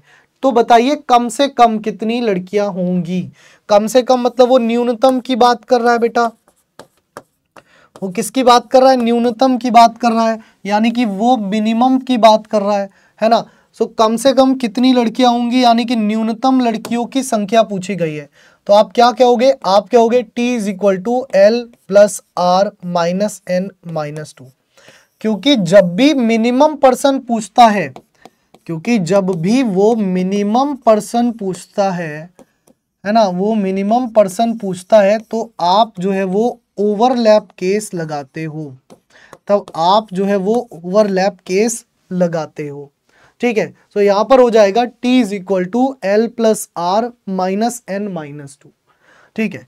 अब देखो t की वैल्यू मुझे निकालनी है, l कितना दिया गया है 15, r कितना दिया गया है 18, माइनस 4 माइनस 2, तो 6 माइनस हो गए, तो कितना हो गया 15 प्लस 12, और 15 और 12 जो है वो कितना हो गया 27 हो गया। तो इसका आंसर जो बन गया वो ऑप्शन बी बन गया, इसका आंसर जो बन गया वो ऑप्शन बी बन गया, दैट इज 27। सो 27 जो है वो इसका राइट आंसर हो गया। क्या हो गया, 27 जो है वो इसका राइट आंसर आपका बन गया, ठीक है। सो 27 will be the right answer. Clear.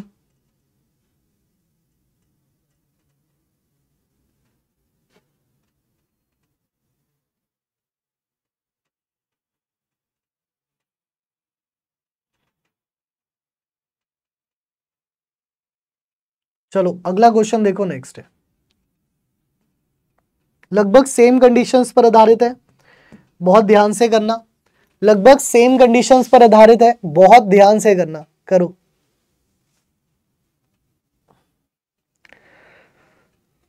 गलती की कोई गुंजाइश नहीं है बेटा, है ना, हमारे पास गलतियों की कोई गुंजाइश नहीं है। सो जितनी मेहनत कर सकते हो उतनी मेहनत करो।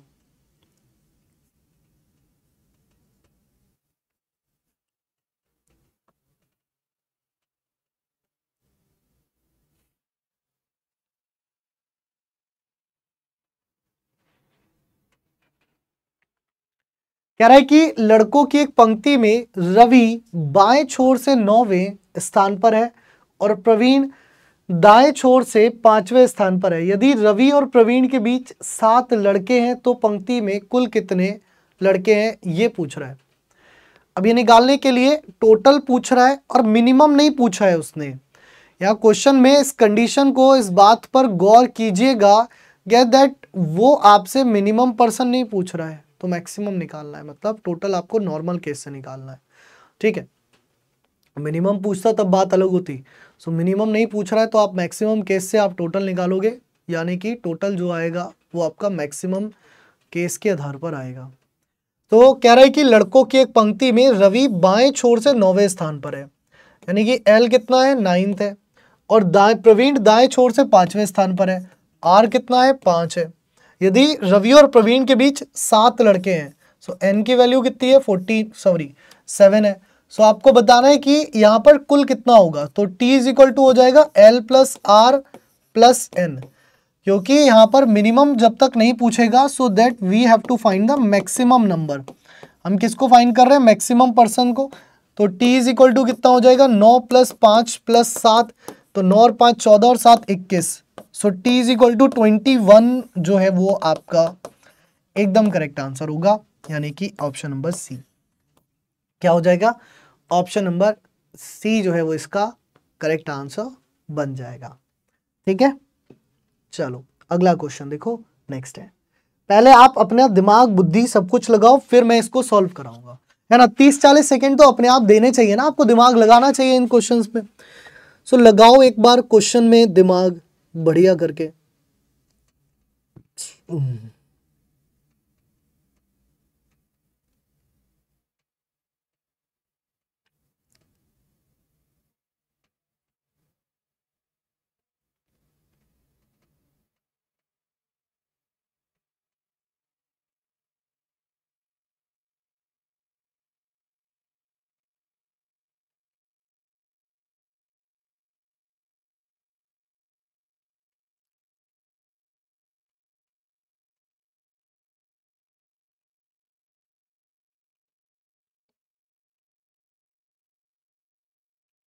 ठीक, देखो कह रहा है कि टिकट काउंटर के सामने प्रतीक्षा कर रहे 50 यात्रियों की एक पंक्ति में ए पीछे से 20वें स्थान पर है और बी आगे से 22वें स्थान पर है।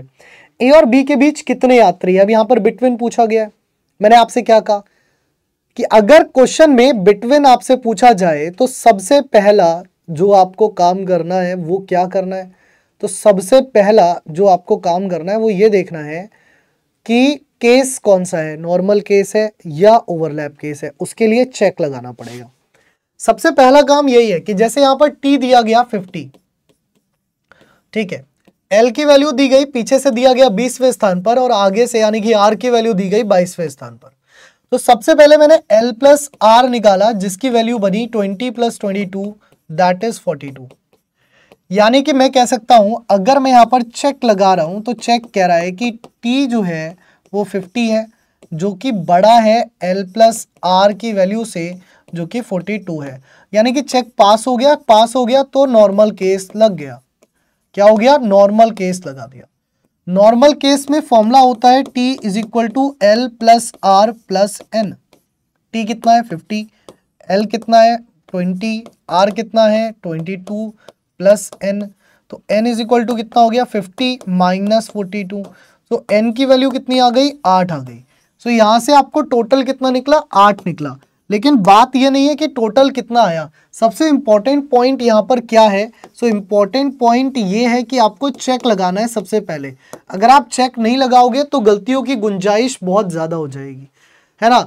मतलब इतने चांसेस हो जाएंगे कि आप गलत कर बैठोगे कि दिल गलती कर बैठा है, वही वाली चीज आपके साथ बार बार होगी, तो उससे करने से बचना है। ठीक है, अगला एक क्वेश्चन देखो, नेक्स्ट है, बताओ। अगला एक क्वेश्चन देखो, नेक्स्ट है, बताओ क्या कह रहा है। बहुत ही ध्यान से, बहुत ही आराम से, धैर्यपूर्ण तरीके से बताओ क्या होगा इसका राइट आंसर।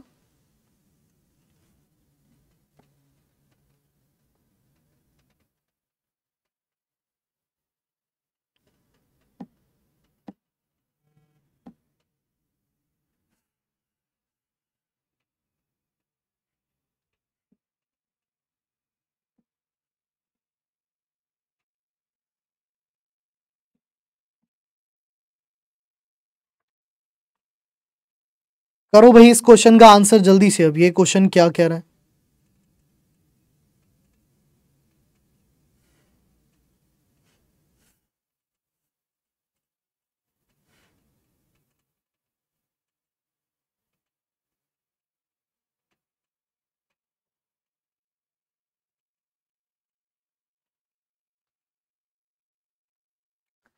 कह रहा है in a line of 55 students G R rank 38 from left hand and Priya rank 48 from right hand. Find the number of members between Jia and Priya. कह रहा है कि 55 छात्रों की एक पंक्ति में जिया बाएं छोर से 38वें स्थान पर है और प्रिया दाएं छोर से 48वें स्थान पर है। ठीक है, सो जिया और प्रिया के बीच सदस्यों की संख्या कितनी है? भाई संख्याओं की संख्या निकालने के लिए सबसे पहले जो हमें निकालना पड़ेगा वो टी और आर और एल की बात अगर हम करें बेसिकली, है ना, कि यहाँ पर टी जो है वो कितना दिया गया है, तो यहाँ पर टी दिया गया है आपको 55, यहाँ पर बाएं छोर से एल कितना दिया गया है, सो एल दिया गया है 38 और दाएं छोर से यानी कि आर कितना दिया गया है, तो आर दिया गया है 48। ठीक है, आर कितना दिया गया है, आर दिया गया है 48। तो अगर आप देखोगे एल प्लस आर की वैल्यू कितनी हो गई, तो ये हो गई 38 प्लस 48 यानी कि 8 8 16 का 6 कैरी 1 4 3 7 और 1 8 यानी कि 86 हो गई एल प्लस आर की वैल्यू। सो दादा यहाँ पर अगर आप ध्यान दो, अगर चेक लगाओगे सो चेक यानी कि टी जो है वो 55 है जो कि बड़ा हो जाएगा एल प्लस आर की वैल्यू से यानी कि 86 से, और अगर ये बड़ा होगा तो केस कौन सा हो गया, सो ये केस हो गया ओवरलैप का, और जैसे ये ओवरलैप का केस बना तो हो गया T is equal to L plus R minus N minus 2, T is equal to L plus R minus N minus 2, है ना। सो टी की वैल्यू कितनी है 55, एल प्लस आर कितना हो गया 86। बाबू आप निकाल चुके हैं यहाँ पर, है ना, इसको दोबारा मत काउंट आउट करो, लिख चुके हो क्योंकि, सो एक ही बार लिख लो, है ना। सो एल प्लस आर कितना हो गया 86 हो गया, minus N minus 2, minus N minus 2, तो 86 में 2 गए 84 बचे, एन इधर गया तो एन इधर गया मतलब इधर, और ये हो गया 84 माइनस 55। ठीक है, 84 माइनस 55, तो आपके 14 में 5 गए 9 बचे और 7 में 5 गए 2 बचे। तो आपका आंसर कितना हो गया, आपका आंसर हो गया 29, दैट इज ऑप्शन ए। कितना हो गया 29 हो गया, यानी कि ऑप्शन नंबर ए जो है वो आपका आंसर हो गया। ठीक है, क्या हो गया, ऑप्शन नंबर ए जो है वो आपका राइट आंसर बन गया।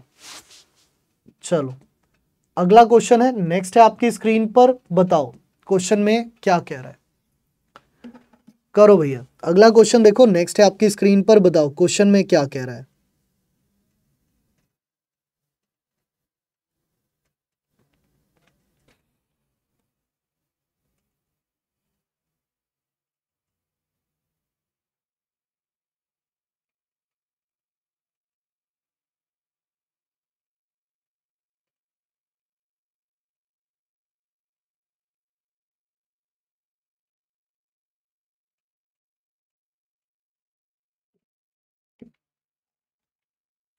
तो क्वेश्चन में कह रहा है कि in a line of 48 student Dev rank 40 from left and Pranay rank 42 from right hand, find the number of members between Dev and Pranay.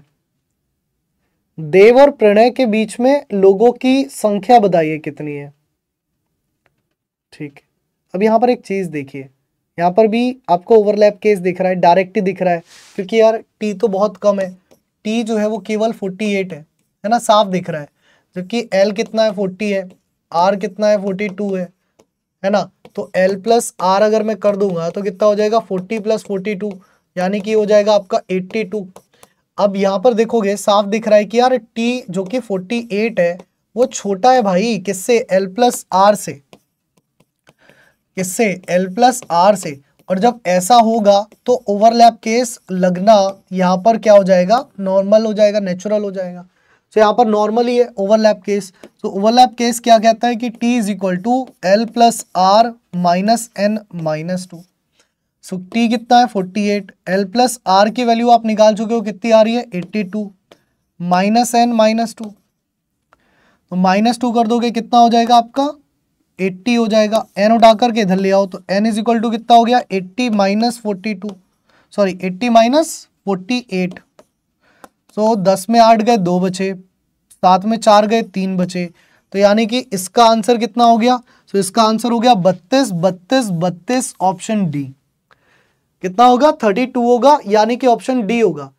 बात सारी सिंपल, सबसे बड़ी वही घुमा फिरा करके एक ही आ जाती है, क्या कि आपको देखना होगा कि वो ओवरलैप केस है या नॉर्मल केस है, क्योंकि अगर हमारी गलती ओवरलैप केस और नॉर्मल केस में हो रही है तो भैया दिक्कत है, सिंपल सी बात है ना। फिर सांस ऊपर खींचो और सोचो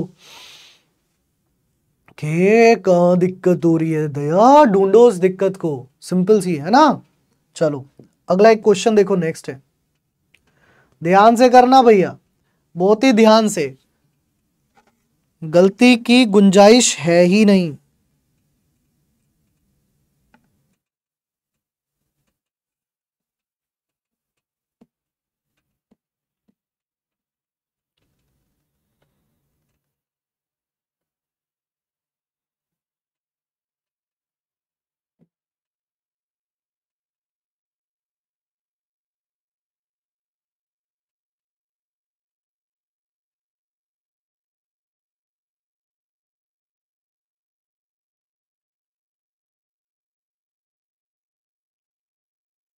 कह रहा देखो 65 छात्रों की एक पंक्ति में मिस्टर एक्स दाएं छोर से जो है वो 40वें स्थान पर है और श्रीमान वाई दाएं छोर से 50वें स्थान पर है। कह रहा है श्रीमान एक्स और श्रीमान वाई के बीच सदस्यों की कुल संख्या ज्ञात कीजिए। Again the case of overlap, क्योंकि एल प्लस आर की वैल्यू 90 है।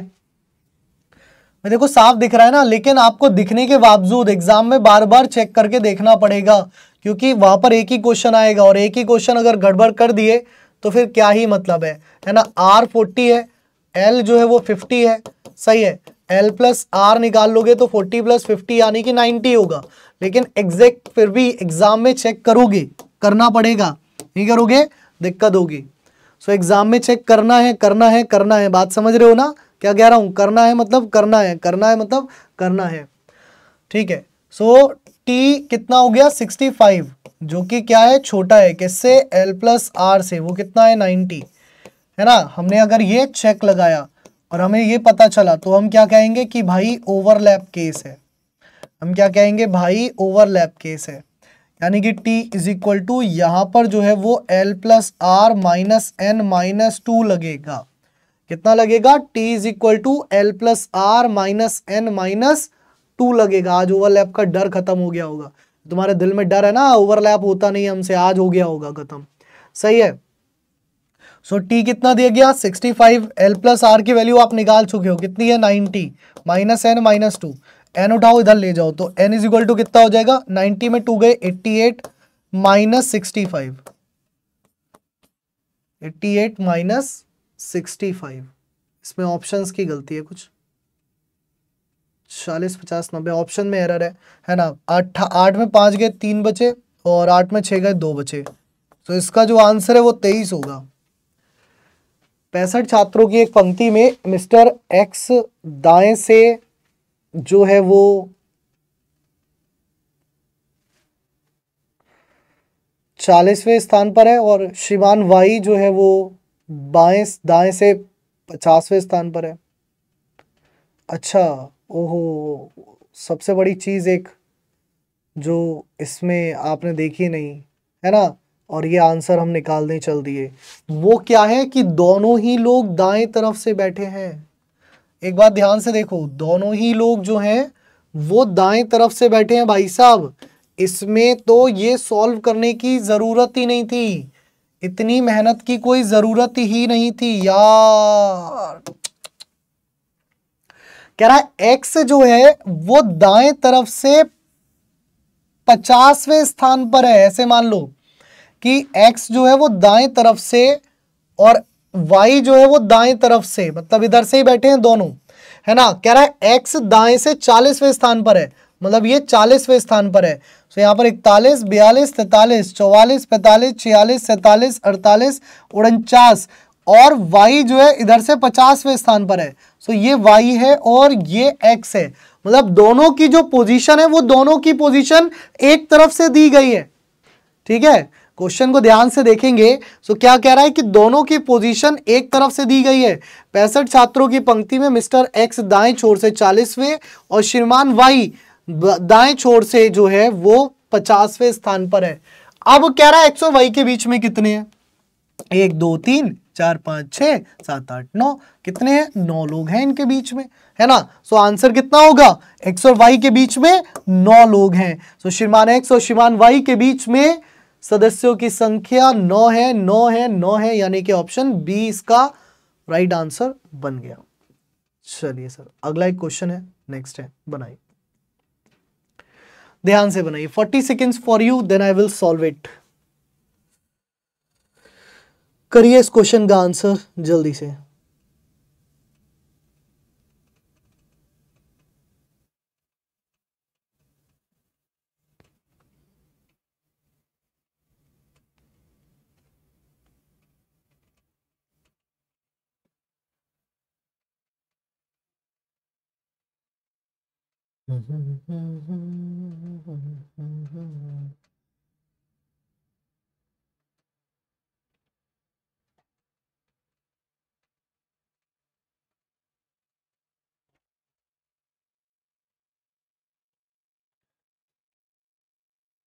ठीक है, अब देखते हैं कैसे। कह रहा है कि लड़कियों की एक पंक्ति में सीता आगे से 16वें स्थान पर है, रीता पीछे से 14वें स्थान पर है, दोनों के बीच में केवल लता है। पंक्ति में लड़कियों की अधिकतम संख्या ज्ञात कीजिए। दोनों के बीच में केवल लता है, वाइस कोई दिक्कत ही नहीं है, लता यहाँ है, ठीक है। इधर कौन है, इधर कौन है, ये देखना है। सीता आगे से 16वें स्थान पर है, तो ये सीता है, आगे से कितने स्थान पर है? 16वें स्थान पर है ना।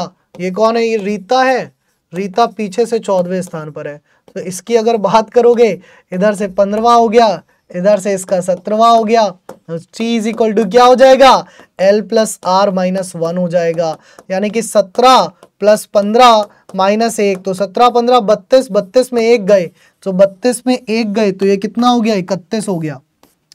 ये कितना हो गया? ये 31 हो गया। मतलब ऑप्शन नंबर डी इसका राइट आंसर हो गया। क्या हो गया? Option number D. So option number D is the correct answer. अगला क्वेश्चन एक और देखो, नेक्स्ट है, बनाओ एक और क्वेश्चन देखो, नेक्स्ट है आपकी स्क्रीन पर, करो ये क्वेश्चन क्या कह रहा है।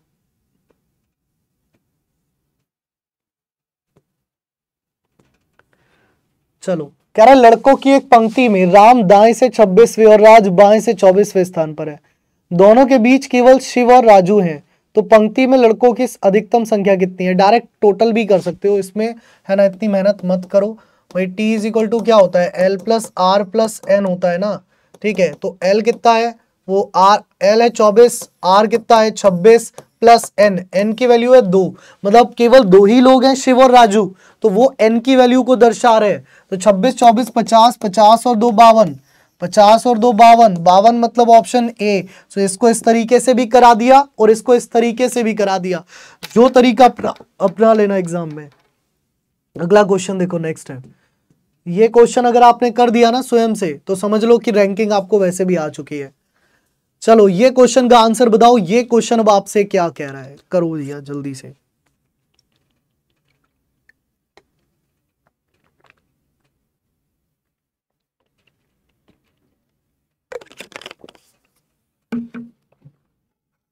चलिए करिए इस क्वेश्चन का आंसर जल्दी से, बहुत ही ध्यान से।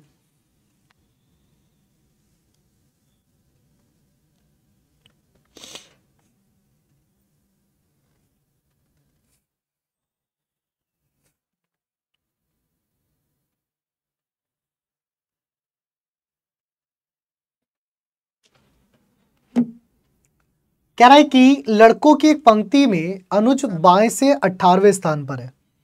क्वेश्चन को ध्यान से समझना, कहना क्या चाह रहा है वो। कह रहा है लड़कों की एक पंक्ति में अनुज बाएं से 18वें स्थान पर है। कह रहा है कि लड़कों की एक पंक्ति में अनुज जो है ना, यहां पर है, मान लो अनुज, और ये जो है वो बाएं से कितने स्थान पर है? 18वें स्थान पर है, 18th पोजीशन पर है। कह रहा है और दाएं से 42वें स्थान पर है, और यही अनुज, है ना, और Sanju rank 42 from right hand. इसमें एरर है हल्की सी। कह रहा है कि लड़कों की एक पंक्ति में अनुज बाएं से 18वें स्थान पर है, और संजू, यहाँ पर ना संजू आएगा, ये इन्होंने टाइपिंग में एरर कर दी, हिंदी में सही है, इंग्लिश में सही है, हिंदी में एरर कर दी। संजू दाएं से 42वें स्थान पर है, मतलब संजू जो बैठा है ना वो यहाँ बैठा है और संजू जो है वो दाएं से 42वें स्थान पर है, यही तो बोल रहा है। And Sanju rank 42nd from the left hand. कह रहा व्हेन संजू एंड, जब संजू और Anuj, when Sanju and Anuj and Sanju interchange their position, जब अनुज और संजू अपना स्थान बदल लिया, है ना, ने अपना स्थान बदल लिया,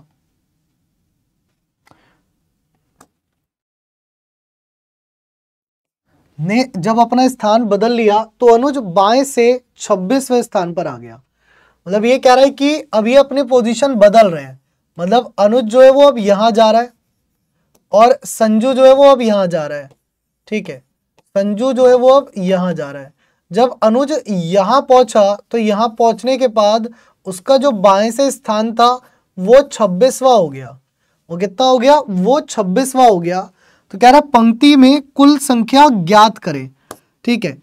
तो हमें पता है क्या कि जब एक ही पॉइंट पर इधर से पोजीशन दी गई है 42nd और इधर से पोजीशन दी गई है 26th, तो यदि ऐसा होता है जब एक ही व्यक्ति का स्थान दोनों तरफ से पता चल जाए, सो ये R हम कह देते हैं और ये L हम कह देते हैं, तो ऐसे क्वेश्चन को हम T is equal to L plus R minus 1, यानी कि 26 plus 42 minus 1, that means 41 plus 6 is 47, 47 plus 20 67। So total value कितनी हो जाती है? 67, यानी कि 67 हो जाती है।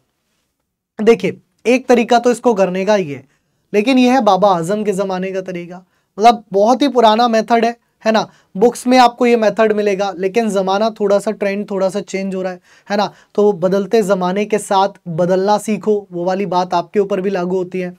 तो बदलते ज़माने के साथ बदलना सीखो, तो यहाँ पर जब बात आई बदलते ज़माने के साथ बदलने की, तो हमें ये मेथड लगाना ही नहीं है। हमें क्या लगाना है? हमें लगानी है पुलकित सर्किट ट्रिक, यानी कि PST मेथड। ये क्या कहता है? ये कहता है इधर से L रख दीजिए, इधर से R रख दीजिए, मतलब एक तरफ लेफ्ट कर दीजिए और एक तरफ राइट कर दीजिए। इतना तो कर सकते हो, एक तरफ लेफ्ट एक तरफ राइट, ठीक है। अभी यहां पर एक बात और है, पता है क्या?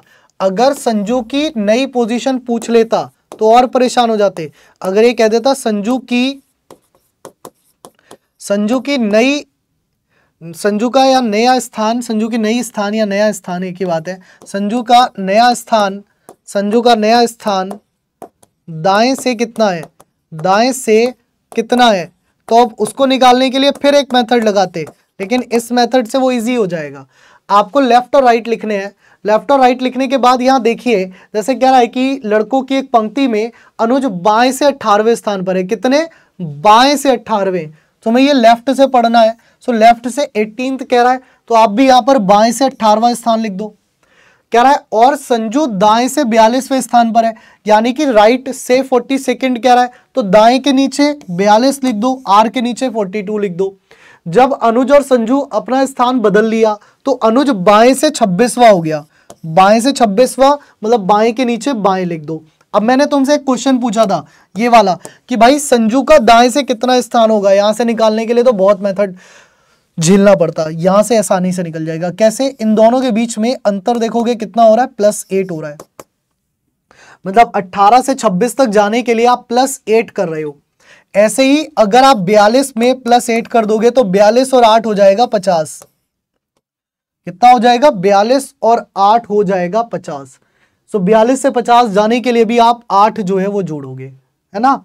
आप 8 जो है वो जोड़ोगे। अब बस यही यहां पर करना है। दाएं से पूछता 50वां हो जाता, लेकिन यहां करते बहुत मेहनत लगती, यहाँ डायरेक्ट है। अब मुझसे पूछा गया टोटल होता तो L प्लस R माइनस 1 ही है, निकलेगा भी वैसे ही। बस जब क्वेश्चन करोगे तो आपको ध्यान रखना है दोनों क्रॉस वाइज लेने, दोनों क्रॉस वाइज, मतलब 18 प्लस 50 माइनस 1 या फिर 26 प्लस 42 माइनस 1। सो दोनों क्रॉस वाइज कोई से भी ले लो, आंसर आपका सेम आएगा। कोई भी एक ले लो, दोनों लेके करना चाहो दोनों कर लो, एक लेके करना चाहो एक कर लो, answer must be same, answer same आना है। सो इसका आंसर जो बनेगा वो बनेगा 67, यानी कि ऑप्शन डी चलो अगला क्वेश्चन देखो, नेक्स्ट है। अब इसका आंसर दो अपने आप। कह रहा है कक्षा रैंकिंग में दीप ऊपर से 7वें स्थान पर है जबकि शिखा नीचे से 15वें स्थान पर है। यदि वे अपना स्थान बदल लेते हैं तो दीप शीर्ष से 25वें स्थान पर हो जाता है ना। नीचे से शिखा का स्थान क्या होगा, करो।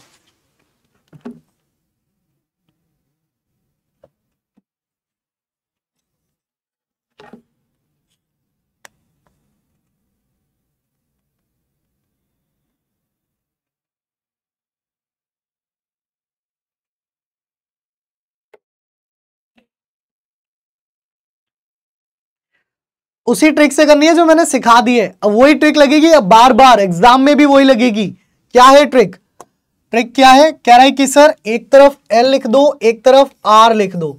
ठीक है, कह रहा है यदि दीप ऊपर से, ऊपर वाले को हम आर ही मानते हैं जनरली, सो ऊपर से 7वें स्थान पर है। कह रहा है शिखा नीचे से 15वें स्थान पर है। ठीक है, यदि वे अपना स्थान बदलते हैं तो दीप शीर्ष से 25वें स्थान पर हो जाता है। शिखा का स्थान क्या हो जाएगा? 7 से 25 जाने के लिए कितना जोड़ेगा? 18 ऐड होगा, है ना।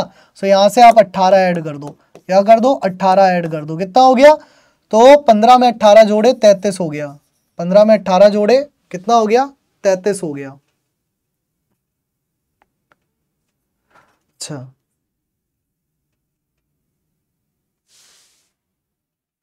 क्या कह रहा है क्वेश्चन? क्वेश्चन में कह रहा है ये कक्षा में दीप ऊपर से 7वें स्थान पर है और जबकि शिखा नीचे से 15वें स्थान पर है। ठीक है, यदि वे अपना स्थान बदलते हैं तो दीप शीर्ष से 25वें स्थान पर आ जाता है।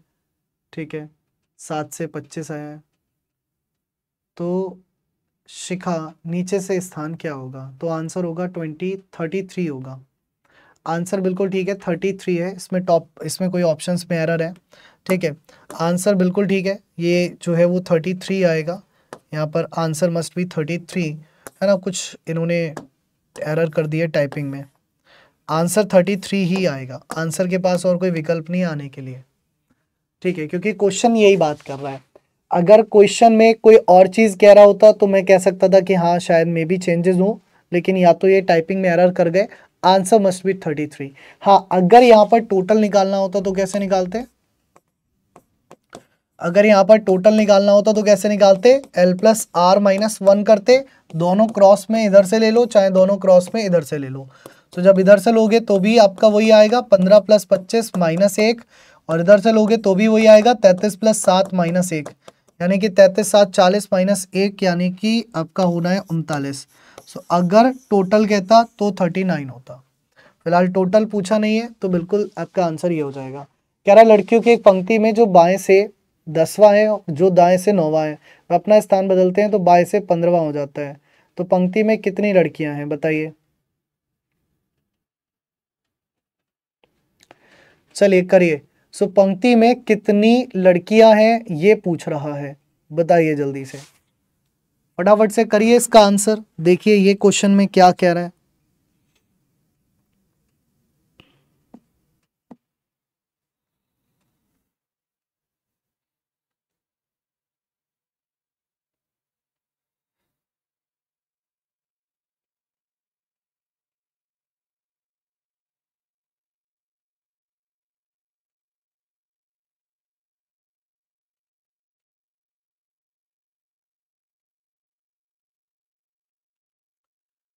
कह रहा है लड़कियों की एक पंक्ति में यदि जो बाएं से 10वां है और दाएं से 9वां है वो अपना स्थान बदल लेते हैं तो बाएं से 15वें स्थान पर हो जाता है।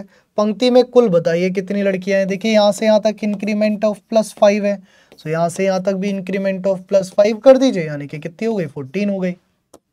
टी निकालना है, सो दोनों को क्रॉस कर दीजिए तो एल प्लस आर माइनस 1 हो गया, है ना। तो 10 प्लस 14 माइनस 1 या फिर 15 प्लस 9 माइनस 1, दोनों से answer must be same, that is 23। So option number A will be the right answer. क्या होगा? ऑप्शन ए जो है वो बिल्कुल सही आंसर बनेगा। अगला क्वेश्चन देखिए, नेक्स्ट है, बताइए। अगला क्वेश्चन देखिए, नेक्स्ट है आपकी स्क्रीन पर, बताइए।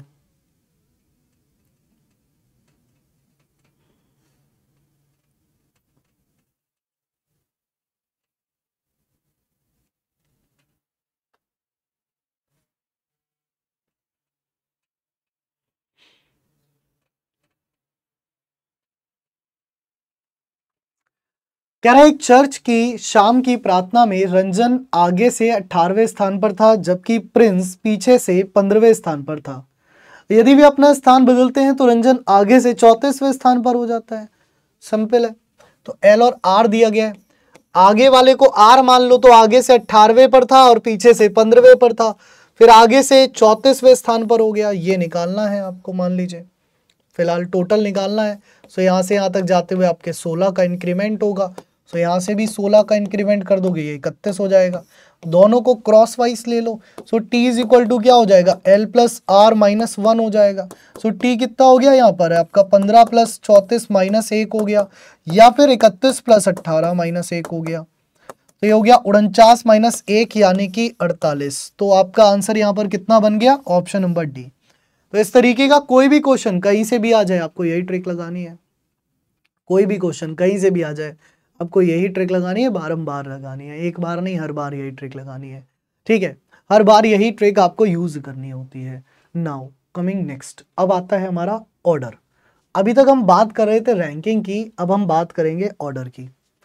ऑर्डर के जो क्वेश्चन होते हैं वो जनरली आप बुक्स में देखोगे तो इस्तेमाल किया जाता है इस तरीके का मेथड कि एक्स वाई से बड़ा है, वाई जेड से छोटा है लेकिन एक्स जेड से बड़ा है, इस तरीके से, है ना। लेकिन जब हम क्वेश्चंस को करते हैं हम कहते हैं कि अगर वो कह रहा है वाई जो है वो एक्स से बड़ा है, बना दो। वो कह रहा है एक्स जो है वो जेड से बड़ा है, बना दो। वो कह रहा है जेड जो है वो पी से छोटा है लेकिन पी जो है वो एक्स से छोटा है, तो बना दो। मतलब इस तरीके से हम लाइनों का यूज करते हैं। अब कोई भी आकर के कह दे लास्ट लाइन में कि z सबसे बड़ा होगा तो मैं सबसे बड़ा कर दूंगा। मतलब लाइनों का क्या है, छोटा बड़ा हम कर सकते हैं, लाइनों को हम छोटा बड़ा कर सकते हैं, इसीलिए हम ऑर्डर वाले टॉपिक में लाइंस का यूज करते हैं। जस्ट लाइक ये क्वेश्चन देखिए, है ना, जस्ट लाइक ये क्वेश्चन देखिए और बनाने की एक बार जो है वो घंघोर कोशिश कीजिए और बनाइए, करिए इस क्वेश्चन को और बनाने की कोशिश करिए, एक बार बनाइए जल्दी से, फटाफट से देख लीजिए और बना दीजिए क्वेश्चन में क्या कहा जा रहा है।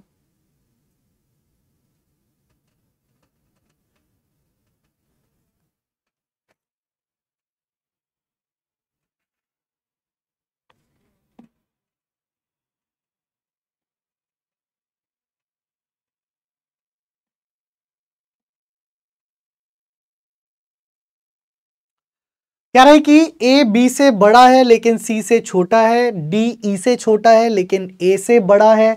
यदि सी डी से छोटा है तो उनमें सबसे बड़ा कौन है। यहाँ पर क्या होता है ना, एक लाइन से आंसर नहीं आता, कभी भी ऐसा नहीं है कि मैं एक सिंगल लाइन पढ़ूं और मैं आंसर दे दूं। ठीक है, मुझे 1 बाय 1 सभी सीक्वेंस को जोड़ना होता है।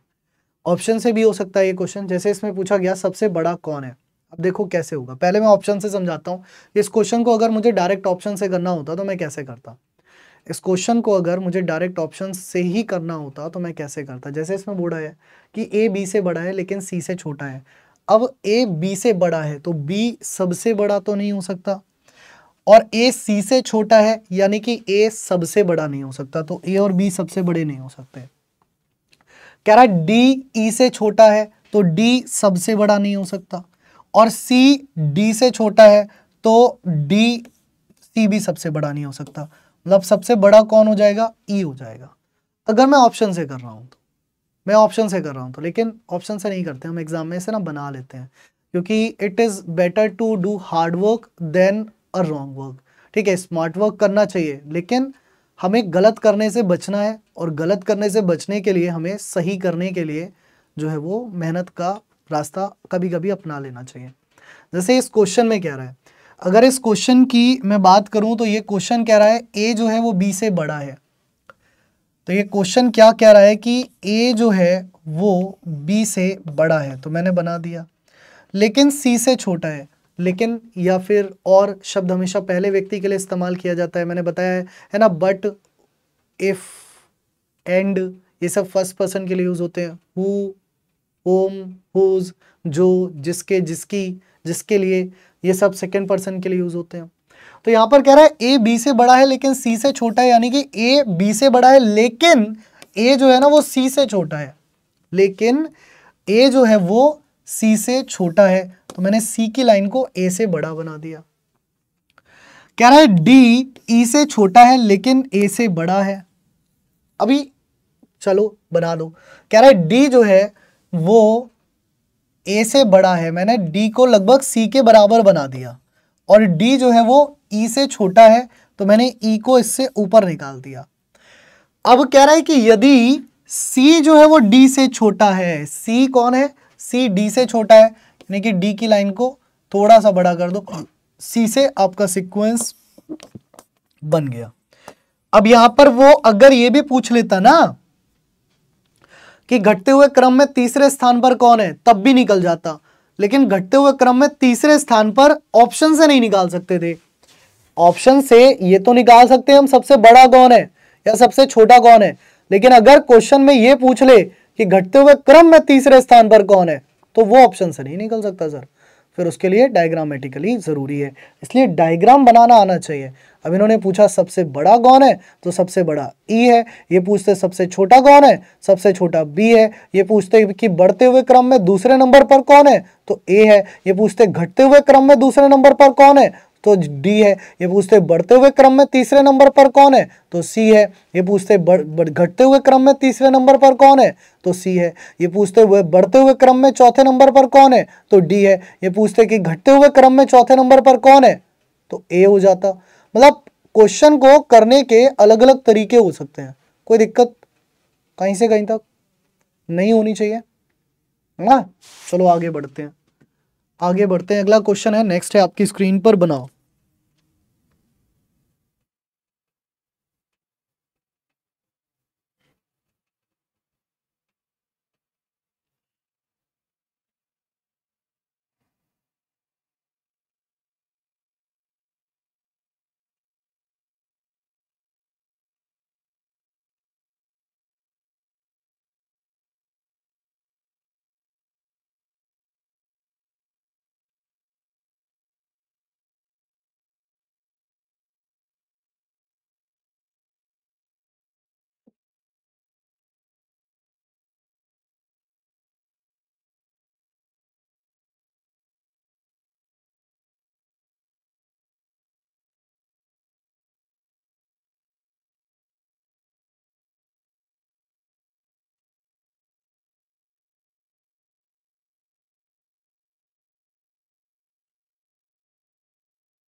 कह रहा है कि 5 दोस्तों में ए बी से छोटा है लेकिन ई से लंबा है।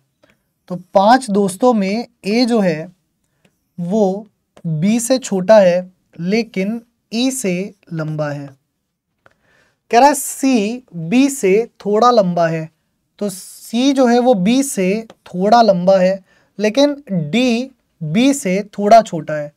अब डी जो है वो बी से थोड़ा छोटा है। अब देखो यहाँ पर एक चीज़ बताऊँ मैं आपको, मुझे ये नहीं पता कि हो सकता है डी जो है ना वो ए से भी छोटा हो, मुझे ये पता ही नहीं है कि डी जो है वो ए से भी छोटा हो सकता है, लेकिन मैं अभी इतना बना रहा हूँ।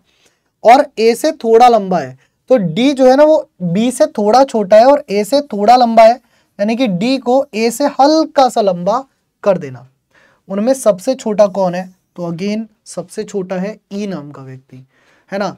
उनमें सबसे छोटा कौन है, तो उनमें सबसे छोटा है ई नाम का व्यक्ति, यानी कि इसका आंसर हो जाएगा ऑप्शन नंबर बी। यानी कि इसका आंसर क्या हो जाएगा, इसका आंसर हो जाएगा आपका ऑप्शन नंबर बी। तो बी ऑप्शन बिल्कुल सही आंसर बनेगा। चलिए अगला क्वेश्चन देखिए, नेक्स्ट है, बनाइए। अगला क्वेश्चन देखिए, नेक्स्ट है, बनाइए, ड्रॉ कीजिए। 30 सेकेंड्स फॉर यू। बनाइए इस क्वेश्चन को, बनाइए कि ये क्वेश्चन अब आपसे क्या कह रहा है। देखिए जिस किसी को भी रैंकिंग का कवर करना था वो अब आराम से कर सकते हैं, कोई दिक्कत नहीं है।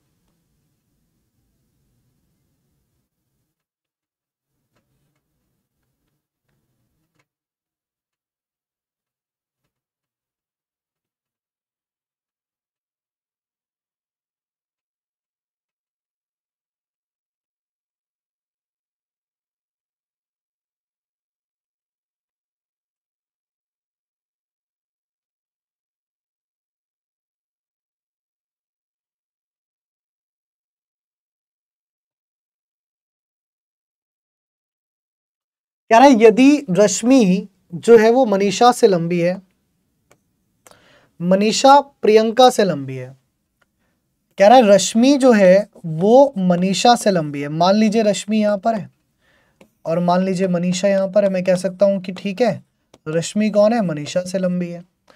कह रहा है मनीषा जो है वो प्रियंका से लंबी है, ठीक है।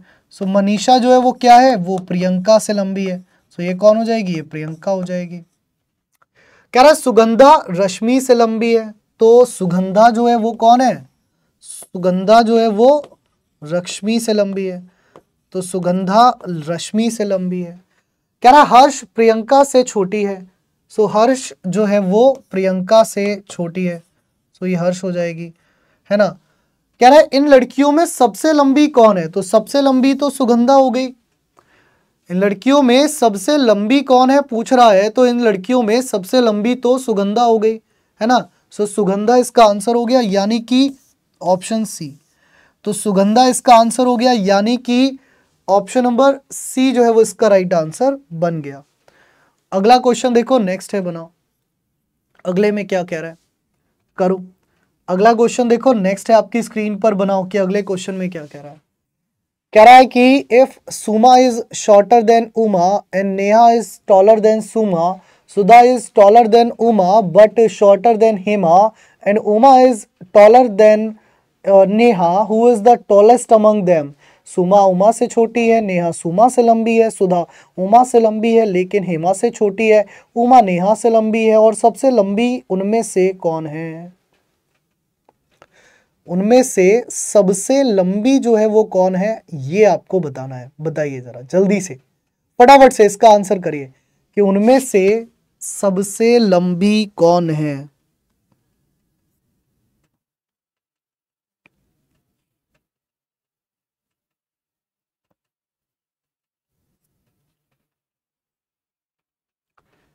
चलो बनाते हैं। कह रहे कि सुमा उमा से छोटी है। अब देखो इसमें ना कुछ नहीं पता होता तो लाइनें तो खींचनी है, लाइनें खींचनी है। कह रहा है सुमा उमा से छोटी है, चलो मैं इसको सुमा मान लेता हूँ। ये उमा से छोटी है तो मैं इसको उमा मान लेता हूँ, ठीक है, ऐसा कर लेते हैं। कह रहा है नेहा सुमा से लंबी है, सुधा उमा से लंबी है, तो सुधा जो है वो उमा से लंबी है, तो सुधा मान लेता हूँ, यहाँ आ गई। लेकिन हेमा से छोटी है, सुधा उमा से लंबी है लेकिन हेमा से छोटी है, हेमा मान लेता हूँ, यहाँ आ गई। कह रहा उमा नेहा से लंबी है, उमा जो है वो नेहा से लंबी है, सो नेहा इनके बीच में आ गई, क्योंकि नेहा जो है वो सुमा से लंबी है और उमा जो है वो नेहा से लंबी है, सो नेहा इन दोनों के कहीं बीच में आएगी। सबसे लंबी कौन है भाई, तो उनमें सबसे लंबी है हेमा। सो हेमा जो है वो क्या हो गई, हेमा जो है वो उनमें सबसे लंबी हो गई, यानी कि the answer is option A. A option क्या हो गया, इसका राइट आंसर हो गया। अगला क्वेश्चन देखो, नेक्स्ट है बुद्धि का उपयोग करके लगाना है, ठीक है। ये सर ये बुद्धि उद्धि की बात मत किया करो, वो तो हमें है ही नहीं, है ना, लेकिन कर लीजिए सॉल्व बहुत ध्यान से।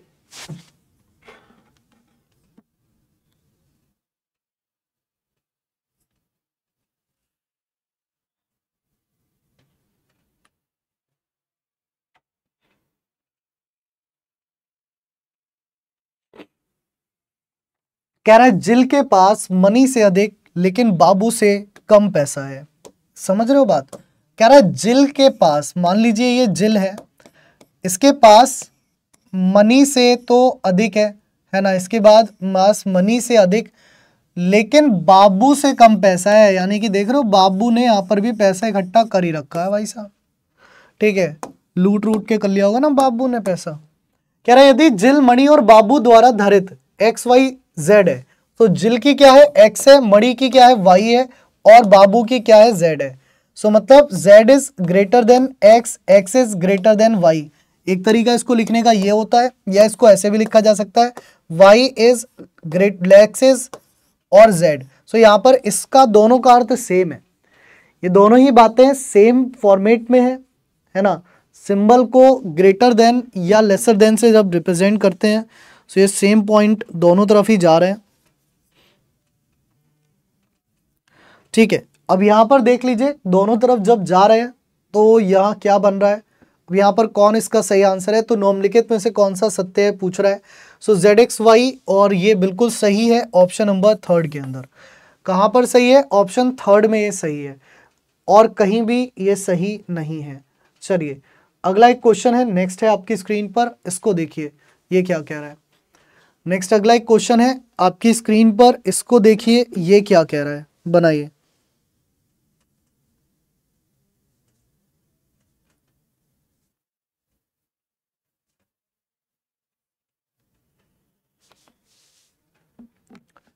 कह रहा है अगर अंजू रोहिणी से लंबी है लेकिन मंजू से छोटी है, और रोहिणी सारियू के बराबर लंबी है लेकिन शुभांगी से लंबी है, तो सारियू क्या है, मतलब सारियू के बारे में जो कंडीशन पूछी गई है वो आपको बतानी है, क्या बनेगी। सो सारियू के बारे में आपको बताना है, जो कंडीशन आपसे पूछी गई है वो क्या बनेगी, बताइए। सारियू की कंडीशन पूछ रहा है, सारियू की कंडीशन पूछ रहा है। कह रहा है अगर अंजू रोहिणी से लंबी है, सो अंजू कौन है, अंजू जो है वो रोहिणी से लंबी है, अंजू जो है वो रोहिणी से लंबी है लेकिन मंजू से छोटी है। तो अंजू रोहिणी से लंबी है लेकिन मंजू से छोटी है, यानी कि मंजू जो है वो ये होगी।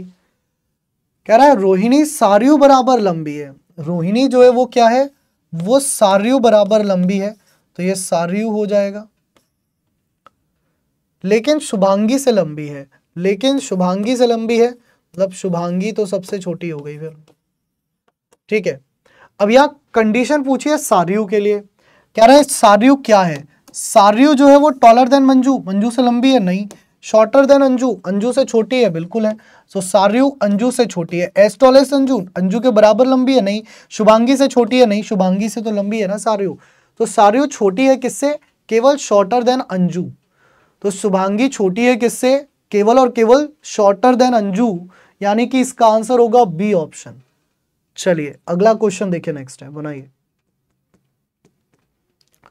अगला क्वेश्चन देखिए नेक्स्ट है, बनाइए। बहुत ध्यान से करिएगा क्योंकि इसमें क्वेश्चन में जो डिफिकल्टीज हैं ज़्यादा हैं, मतलब घुमाऊपन ज़्यादा है, तो घुमाऊपन में परेशान ना होइएगा।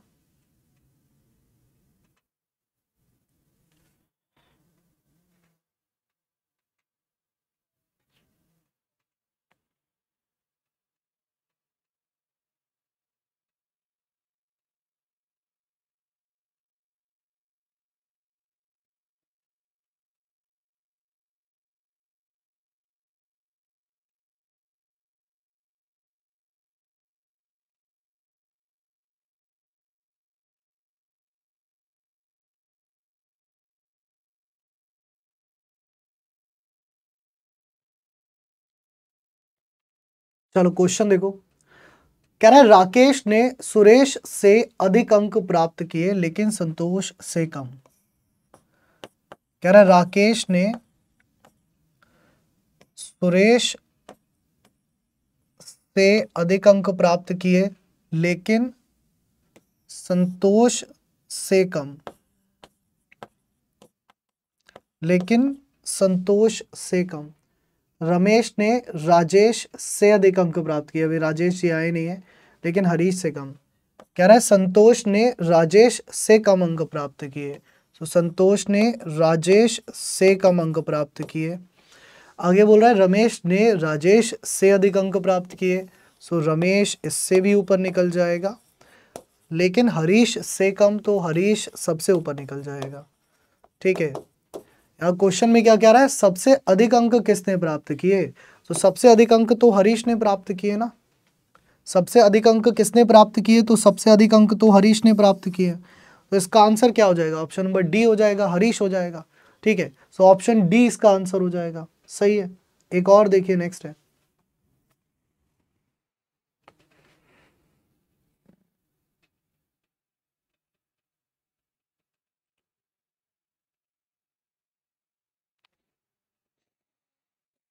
ये क्वेश्चन देखिए, कह रहा है कि अजीत रंजीत से मोटा है। ओहो, मोटापे की बात हो रही है, तो कह रहा है अजीत जो है ना वो रंजीत से मोटा है, जो भूषण की तुलना में पतला है। तो रंजीत जो है, मतलब अजीत रंजीत से मोटा है जो भूषण की तुलना में पतला है, यानी कि रंजीत भूषण से पतला है। अब भूषण और अजीत के बारे में नहीं पता, सो इन दोनों को बराबर मान के चलेंगे। कह रहा मोहन अजीत की तुलना में पतला है जो लेकिन भूषण की तुलना में मोटा है। तो ये मिल गया भैया। देखो क्या कह रहा है कि मोहन अजीत की तुलना में पतला है लेकिन भूषण की तुलना में मोटा है। अजीत की तुलना में अन्य 2 पुरुष मोटे हैं। तो एक तो ये हो गया, अजीत की तुलना में 2 पुरुष मोटे हैं, तो अजीत तीसरे नंबर पर है। अजीत तीसरे नंबर पर है, इससे 2 पुरुष मोटे निकल जाएंगे, 1 और 1 2, उनके नाम नहीं पता। सबसे पतला पूछा है तो सबसे पतला हो जाएगा रंजीत, है ना, तो सबसे पतला हो जाएगा रंजीत। तो ऑप्शन बी होगा इसका आंसर। क्या होगा? ऑप्शन बी होगा इसका आंसर। चलिए, सो ये क्वेश्चन एक आपके लिए होमवर्क और ये क्वेश्चन एक आपके लिए होमवर्क, है ना। थोड़ी सी मेहनत अब आप भी कर लीजिएगा, थोड़ी सी मेहनत तो आप कर ही सकते हैं। ये 2 क्वेश्चन आपके लिए होमवर्क दिए हैं। बाकी ये जो टॉपिक वाइज वन शॉट है ना, ये आपको बहुत फ़ायदा देगी। कई सारे टॉपिक ऑलरेडी कवर हो चुके हैं, तो अगर आप topic wise one shot class अगर आप ले रहे हैं तो इससे आपका पूरा जो चैप्टर है वो एक ही क्लास में कवर हो जाता है, एक ही दिन में कवर हो जाता है। सो topic wise one shot classes आप ही लोगों के लिए डिज़ाइन की गई हैं, तो इन क्लासेस को ज़रूर अटेंड करें। इन क्लासेस से अपने टॉपिक वाइज रीजनिंग ज़रूर पूरी करें, है ना। मैं आपको हर हफ्ते 2 टॉपिक कराने की कोशिश कर ही रहा हूँ, आने वाले टाइम में रेगुलर भी हो जाएंगे ये, लेकिन आप लोगों को क्लासेस में इनको डेली लेना है, क्योंकि अगर आप डेली वन शॉट कवर करोगे तो आपको बहुत फ़ायदा देगा। मतलब ये इतना फ़ायदा देगा कि आपका जितना भी टॉपिक आपने पढ़ा है वो कंप्लीट रिवीजन हो जाएगा, और जिसने नहीं पढ़ा है, जो बिल्कुल नए स्टूडेंट हैं, वो सब कुछ यहाँ से सीख करके ही जाएंगे।